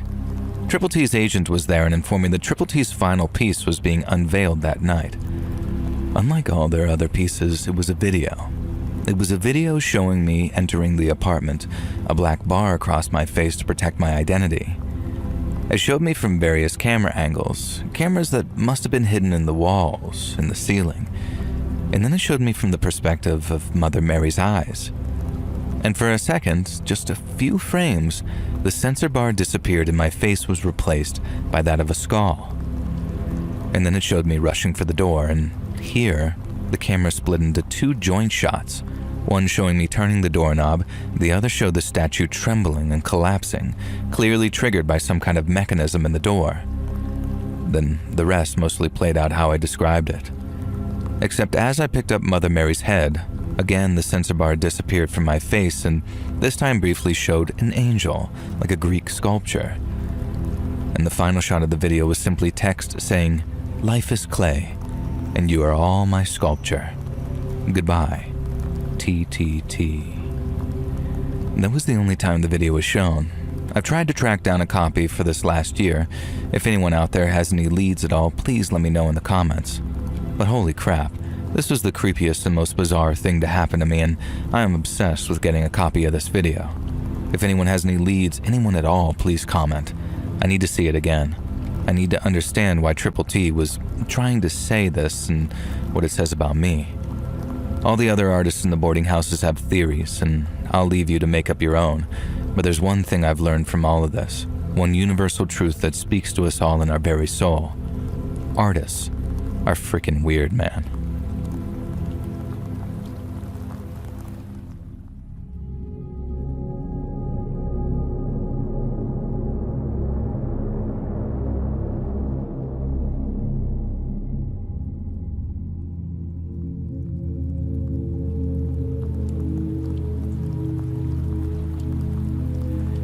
As a younger man, I was a Texas Ranger for the better part of 2 decades, and in that time, I saw and heard things that would quite literally haunt a man until he's lying in his grave.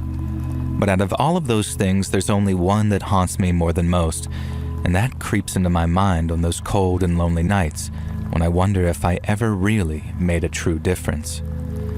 It was the early 80s, I was a much younger man, and I was essentially working as an understudy to a veteran ranger who had a heck of a lot of wisdom to impart to me. Then one day, we were asked to go visit a guy named Wolf, Paul Wolf, to ask him about his wife's ex-husband.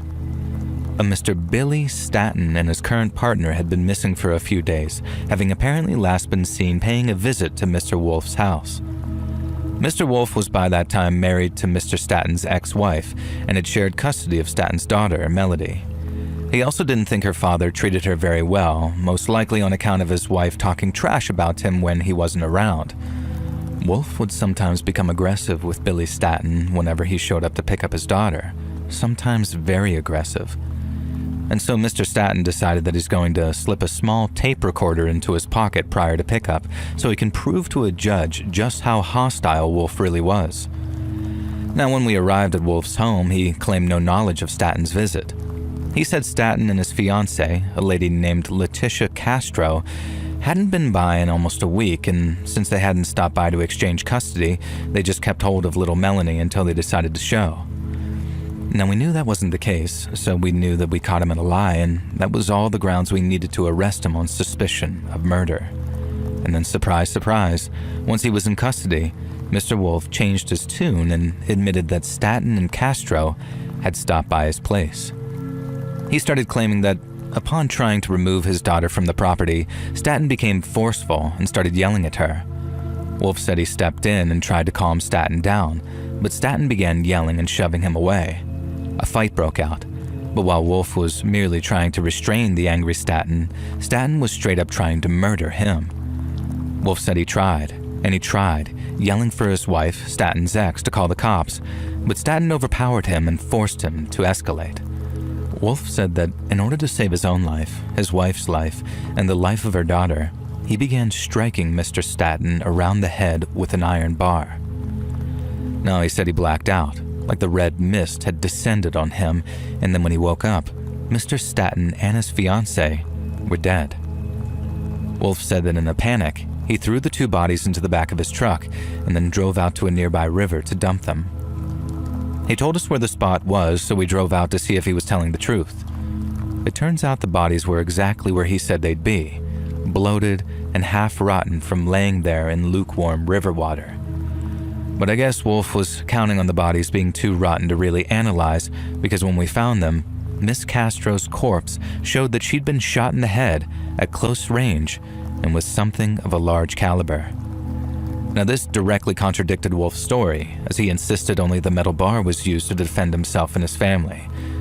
But that wasn't the only thing that proved Wolf was lying, because when we dragged Billy Statton's body out of the water, we found something hidden on his person. A small tape recorder with a tape still inside it. And since restoring that kind of tech was way beyond our capabilities, we sent the tape over to the FBI lab in Washington to see if they could pull anything off of it. The tape was actually moldy at the time, and you'd think that we'd have dried it out and cleaned it off before sending it, but according to the folks over at the lab, drying it out was the worst thing that we could do to it. And we ended up mailing it to them in a little plastic jar of water, and then a couple of weeks later, they mailed us back a fully working copy of the original. And the audio wasn't exactly crystal clear, but it was clear enough to make out individual voices, as well as what they were saying, and what they were saying contradicted Paul Wolf's entire story. Now, right away, we could tell his story had been a bold-faced lie, almost right from the jump. It's possible to hear Mr. Statton asking his daughter to come with him, at which point she began to cry. Now, we figured this lined up with what Wolf had said about Statton being such a poor father that his daughter dreaded being in his company. But as she cried, he wasn't angry or aggressive with her. He merely attempted to calm and console what sounded like a tired and cranky kid. Yet as Mr. Statton tried to calm his daughter, it was Wolf who became aggressive, and then after what sounded like a brief struggle, a series of very deep thumps can be heard. The next you hear is that Mrs. Wolf, Billy Statton's ex, who begins yelling, "Get him! Hurry up and get him!" Mrs. Wolf then yells, "Hit him again," and then the front door. And that last part was in reference to the fact that Miss Castro was trying to escape. Somebody ran to block the door, and then Miss Castro's life was ended too. Mrs. Wolf then begins yelling, "Get him up! Get him out of here!" At which point Mr. Wolf enlisted the help of one Glenn Henderson, who later confessed to his part in disposing of the bodies and was sentenced to life in prison. Sometime later, apparently during the cleanup process, Paul Wolf can be heard saying, "Ah, damn it, Glenn, look at the mess you made." And we later found out that Mr. Henderson had failed to actually wrap one set of remains, and while lifting up to carry it out of the house, a large amount of blood leaked onto the hallway carpet. And this ended up being a crucial piece of evidence even after the Wolves hired an industrial-grade vacuum cleaner to try and get rid of it. And we ended up putting both Paul Wolf and his wife away for a very long time. Now, during my time in the Rangers, I came to witness a lot of very disturbing crime scenes. But we get there when it's all over and the dust is settled. We occasionally watched pieces of security camera footage, and I understand that these days they come with sound and color. But back then, it was all black and white and grainy, and it ran like a silent movie. I realized that I'd seen a lot of dead people, and I'd seen quite a number receive fatal injuries. I just never heard anyone die before. So the sound Billy Statton made on the tell-all recording, that groan that he let out as his skull was being caved in, I think it might haunt me for the rest of my natural life.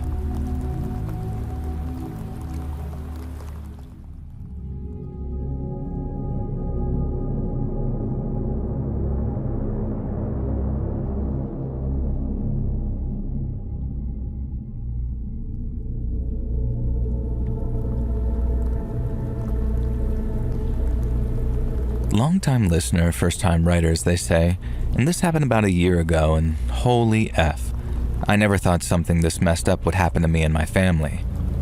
So it all started when my parents, both recently retired, decided to use their part of their life savings to go away on a 6-month world cruise. Not really my jam, but they were psyched about it, and I was psyched for them. And even better, the lease on my apartment was up the week before they left, so I was free to house sit for them the entire time they were gone. This was a relief to my mom, who would have spent the whole cruise in a state of neurosis, calling me or my brother to check on the house every 5 minutes. And knowing that I was living there ironically meant that she wouldn't worry at all. Oh, Mother, if only you'd known. In the week before they left, as I moved my things into my old childhood bedroom ready for the next 6 months, My mom gave me the rundown of the house as if I hadn't grown up there. I barely paid attention to all the things that she was telling me. Yes, Mom, I know where the fridge is, I know the Wi-Fi password, I know how to use the TV. I know the guest room is filled with Aunt Joni's art while she's between husbands, and that I must not dispose of any of it. What I didn't know about, though, was the new neighbor. His name was Mr. Samuels, and he moved in a few months previously. If you believed my mom, Mr. Samuels was an angel sent from heaven. He was the loveliest, sweetest old person, Mom said, despite the fact that he was only a couple of years older than my dad. Now, he baked cakes for the neighbors, so I shouldn't be surprised if he dropped by with some muffins or maybe even some red velvet cake. I admit, I do like a good red velvet cake, so maybe Mr. Samuels was okay by me.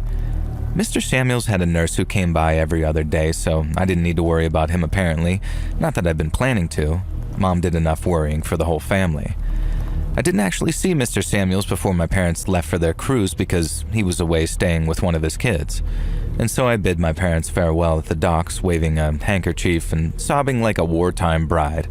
Not really, but then headed back to the house, ready for 6 months of hardcore freelance art commissions and watching all the subscription services that my parents subscribed to and I didn't want to pay for.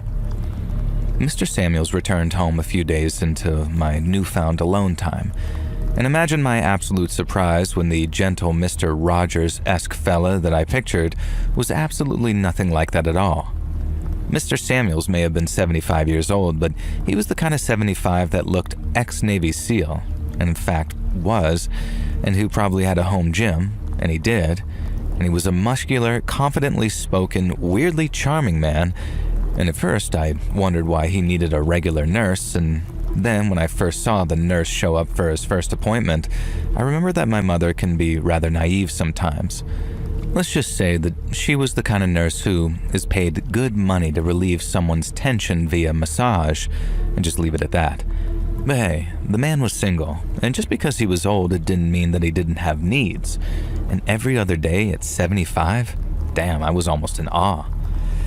Now, he did bake a very good red velvet cake, and one of his first acts as a welcome gift was to bring a cake over and introduce himself. I'll admit, while he was charming, he also made my skin crawl. I'm a 32-year-old woman, and this 75-year-old man, who looked like he could easily overpower me without a moment's thought, was very clearly trying to rizz me up, as the kids say. And I usually hate the phrase undressing me with his eyes, but there was no better way to describe it here. And Mr. Samuels made no secret of it. He'd make remarks like, Gladys never said her daughter was so cute, or how he'd wished that he'd known my mom when she was my age, things like that. It would have been flattering if it wasn't so intense and he wasn't quite so, I don't know how to describe it, but he had this aura where it was obvious that he wanted me to know that he could take me. And I've known guys like this since high school, but never once was he ever twice my age. And he wasn't so much a silver fox as a white wolf, and once I got that image in my head, I couldn't shake it. Thankfully, I didn't have many dealings with Mr. Samuels outside of him bringing over baked goods, and in the end, as much as it hurts me to have to do so, I ended up tossing them out because I was becoming paranoid that he might be slipping something into the baking. I'd watched an Instagram short about a predator who did some fairly gross stuff like that, and I got it inside my own head about it a little. Looking back, I am pretty grateful that I didn't risk it. And so after a month of catching up on art commissions and emailing editors begging for work, I began to go a little stir-crazy. Surprisingly, Mom didn't call anywhere near as much as I expected, and I found myself missing my goofy parents a lot. We had a few Zoom calls, but the internet on the cruise ship wasn't exactly reliable, and so half of the time, it was like watching my folks in stop motion while Mom yelled, "What was that? What did you say, Sel?" over and over, as my name is Celeste, but she calls me Sel. I decided to surprise my parents by giving the house a little bit of a decluttering, or at least the parts that I knew that I was allowed to touch. Aunt Joni's paintings could stay, but I knew that the attic was an absolute crap show of disorganization. Plus, I figured that I'd find a bunch of fun childhood memories up there, and maybe some stuff that was worth a bit of money. I remember my brother having a bunch of old consoles and action figures that surely had to be worth something, and God knows that we both could have used the money since we were both artists. I wasn't in the attic for long before I came to two realizations. One, This was going to be a mammoth job, and 2, someone had cut a hole in the drywall between our attic and the adjoining one. And of course, it was Mr. Samuel's attic. Not only that, cables were snaking through the hole, followed them through the maze of boxes and old Christmas decorations, and I was horrified at what I found. Holes had been drilled into the floor, very recently by the look of the sawdust, and 2 wires snaked down into 2 rooms. Now, without going into technical details, I traced the wires to the bathroom and the bedroom that I was staying in and discovered that small cameras had been set up, hidden within fake smoke alarms. Now, following the wires back up and creeping into Mr. Samuel's attic, I found a laptop running with active feeds of both rooms. The bedroom camera was angled so you could see the whole room, and the bathroom camera was angled at the shower. And so in short, dear sweet old Mr. Samuels had literally been spying on me for God knows how long and had violated my privacy in the most diabolically disgusting way. I minimized the live feed and found a folder on the desktop marked quote-unquote best of. The contents horrified me. There were a number of videos of me showering, of me changing, and even a couple of where I was, for want of a better term, relieved some tension of being single in bed. Now, without thinking, in utter disgust, I deleted the entire folder and emptied the recycle bin, and then immediately realized the idiotic move I'd made. Subconsciously, though, I think my brain drove me to do so in order to avoid considering law enforcement, and more on that later. I wanted revenge on Samuels, but I also wanted him to live with fear of the revenge. Now, my first step was to sever the wires connecting the cameras. My second step was to head downstairs and reach out to a friend of mine who was, how do I put this, good with computers. He sent me a piece of software to install on Mr. Samuel's computer via a USB stick that would completely mess up not only his laptop, but any computer connected to the same router. Irreparably, my friend promised. Now, I should add here that I knew Samuels was out of town for a few days, supposedly visiting his daughters again. Now, who knows what he really got up to? It could have been literally anything. And he was due back the next day, so I hurried and installed the virus on his laptop via that USB stick. I followed my friend's instructions and then forced myself to leave the attic and wait a day or so for Mr. Samuels to return. And I could tell when he discovered the outcome of his deception. From his laptop speaker, a robotic voice began blaring, "I'm a voyeur pervert and I also have kids," over and over again. Above me, I could hear Samuels freaking out until he slammed that laptop shut. Then I heard his footsteps thundering down the stairs, presumably to his other main PC, and I waited and then, "I'm a voyeur pervert and I also have kids." According to my friend, there was absolutely no way to get rid of this unless you were a tech genius or whatever. Something about writing it to the root of the BIOS or something, so even a hard drive wipe and Windows reinstall wouldn't fix it. And something told me that while Mr. Samuels might be capable of setting up a pervert spy network, he wasn't capable of fixing this. I was right, because the next weekend, I saw his entire desktop PC smashed into little bits sitting out on the sidewalk for the garbage collection. Hilariously, they wouldn't take electronics, so it was just sort of left there until the HOA contacted him about the unsightly garbage, and the next day, a snapped laptop joined the pile. Now, I'm sure he suspected me because the baking delivery stopped, and he also avoided eye contact with me whenever we'd pass each other, coming and going. Now, I still felt sick that this dirty, disgusting old perv had gotten away with getting off to me at my most vulnerable, though. I kept consoling myself with the reminder that he was 75 and would be dead long before me. But then I had nightmares about how he might have sent the videos to other like-minded perverts. No matter how much I reminded myself that the low-quality, grainy pictures made my identity impossible to discern, it didn't help because Samuels could easily have doxed me. I live in fear of something else happening, but nothing else did. I confessed my fears to my friend, though, who suggested one final idea.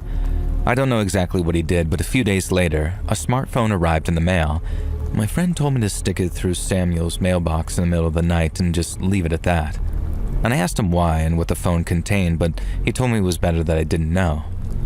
I posted the phone. Whatever was on there had caused Samuels to become a recluse, and the rest of my house sitting went without incident. And after a while, I noticed that the nurse was no longer coming to visit Samuels. Good. And that man didn't deserve any joy in his life. And eventually my parents returned from their cruise. I didn't tell them anything about what had happened. I was honestly just too ashamed, and too worried that my dad, the mild-mannered as he was usually, would spend his remaining years in prison for killing their next-door neighbor if he knew what he'd done to his baby girl. Now, a few months after I moved out into my own place again, Mom mentioned that Mr. Samuels had been placed into an assisted living facility by his children. She said it was all very strange, like he mentally declined within the space of a year. Now, I said nothing, but I had to suppress a smile there. I don't know if I did the right thing by not calling the cops and handling everything in this very unusual way, but here's the reason. When I was in college, I was assaulted. My experience with the police was, well, as I'm sure some of you know, not so good. And I was made to feel like it was all my fault because of how I dressed and because I'd had maybe 2 drinks, because I'd been affectionate with my assailant. I know all cops aren't like that. I know that plenty of cops are sympathetic, even heroic with certain victims, but I was not one of them. And the idea of trying to convince them that my elderly neighbor was spying on me, even though realistically the evidence was all there, it just terrified me. And so maybe I handled things pretty badly. Maybe me and my friend taking justice into our own hands was an immoral decision. But honestly, knowing what that man was capable of in his 70s, I can only imagine the things that he may have done when he was younger, fitter, and more savvy at getting away with it. And knowing he's spending the last years of his life slowly losing his mind in an assisted living facility, probably being spoon-fed baby food by a tattooed male orderly who he can't sexually harass, well, honestly, I sleep at night just fine. I do still periodically check for spy cams though, as I'm quite paranoid and you can never be too careful.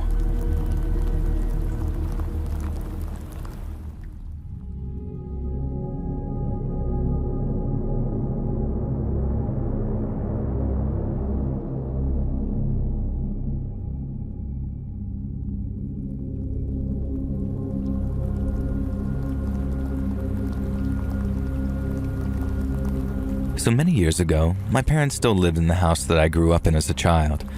The neighbors, Mr. and Mrs. Morse, stuck out to me as a kid as a regimental, stern couple. Now, Mr. Morris was the type of man you can only describe as blustering, and Mrs. Morris was sort of like a human square, with a bowl haircut and a mustache almost as bushy as her husband.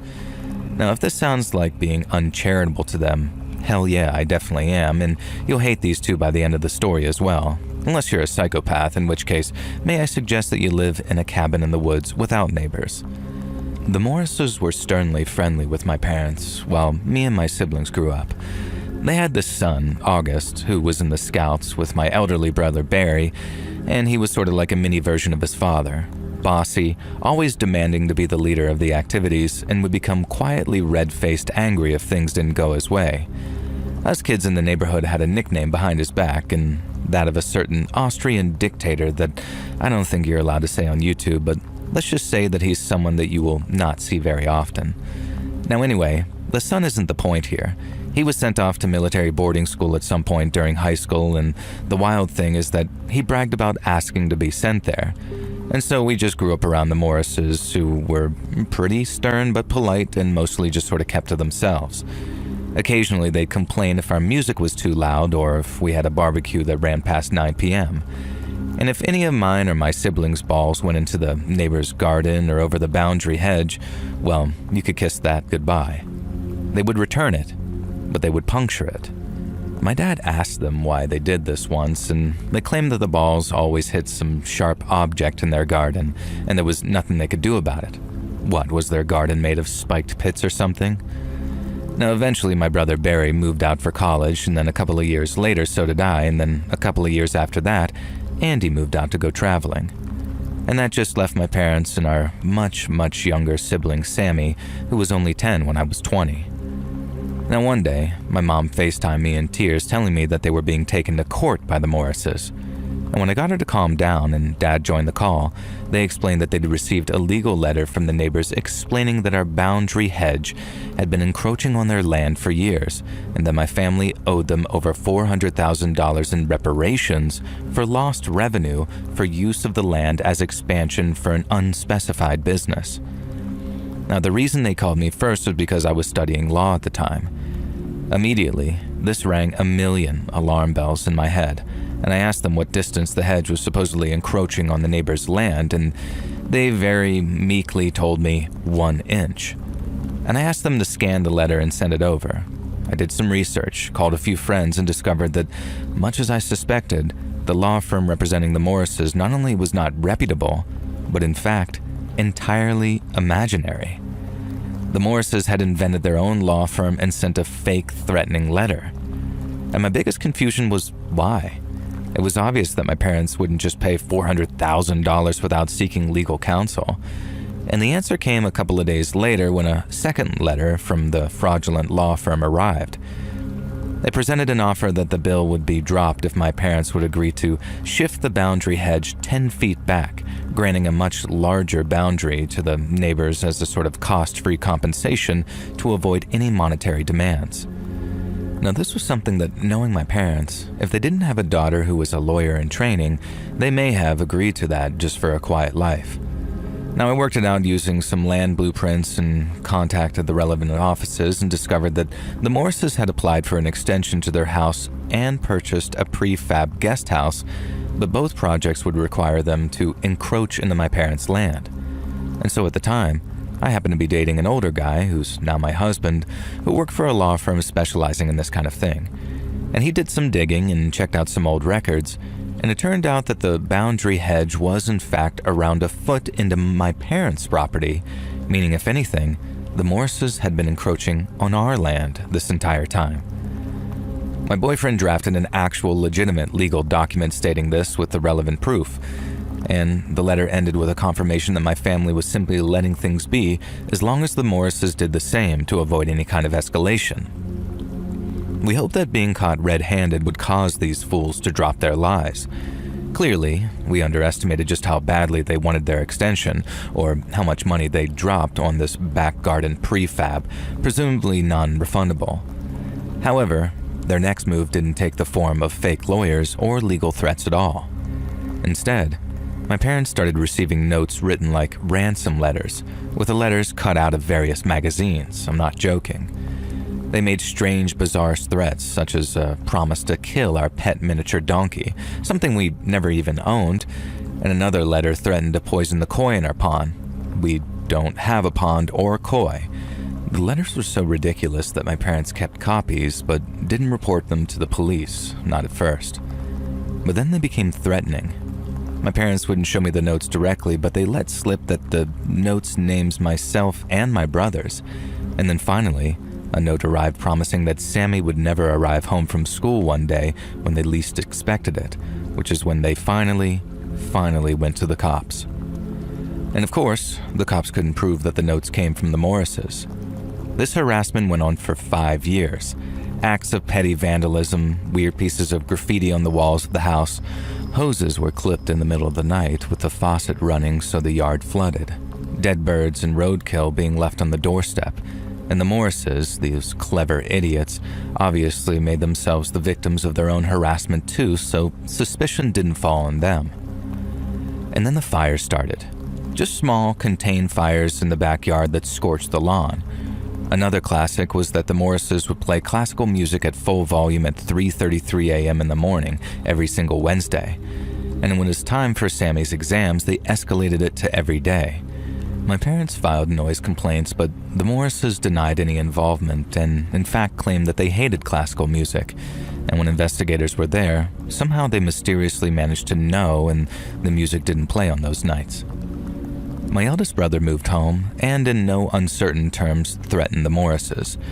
The C words had the gall to call the cops on him, and this further undermined our claims against them. They went so far as to try and suggest that my brother was the one committing the vandalism, despite the fact that he'd been living in a totally different state during most of the incidents and had an alibi for most of it. Now, Sammy, meanwhile, was becoming an absolute wreck. and we all felt so hopeless, and it felt like the whole world was against us. In the end, the entire family got together for a family meeting, and we very tearfully decided that the only recourse that we had was to move out of our family home that had been in the family since my mom's childhood. So that's what we did. We put the house up for sale, my parents accepted the first offer they received, and they moved into a smaller house that, realistically, was more manageable for them, especially once Sammy went away to college. There's no happy ending here really, at least not for us. The lesson is simply that sometimes it's better to walk away than let your entire life be taken up with fighting the fight, even if it is a just and good one. There is an ending though, but I can't say it's a good one, and as much as I hated the Morrises for what they put us through, I wouldn't wish this on anyone. Remember their son, who willingly went to military school and we nicknamed that Austrian painter? Well, it turns out that Augie had been thrown out of military school, then dishonorably discharged from the military, all without his parents' knowledge. He'd fallen into drugs and violence, and one day, he came home. Augie held his parents at gunpoint with a sawed-off shotgun, zip-tied them back-to-back to dining chairs, and then he and a couple of associates robbed the Morrises of every valuable they could get their hands on. And then, as a parting gift, with the butt of that sawed-off, he shattered both of his father's kneecaps. Nobody knows what caused Augie to hate his parents so much. It's probably not hard to guess, but when he was caught, he kept quiet. And he was caught a few days later as he admitted to what he'd done, but not why he'd done it. He was sent to prison for quite a few years, and Mrs. Morris died shortly after, poetically said to have died of a broken heart. Mr. Morris spent the rest of his years in a hospice, unable to walk, and also never uttered a single word again since that night. And so the new neighbors who bought our family home never had to deal with the neighbors from hell. And the whole story is a reminder of just how completely messed up and pointless the motivations of some people can be, how they can live with themselves when they all cause so much pain, and how when you cause pain to others, sometimes it returns to you tenfold. I don't know if I believe in karma, but in this case, I can't help but feel that no matter how much the Morrises screwed with my family, they got far more than they deserved, and I can only hope their son Augie can one day find some peace.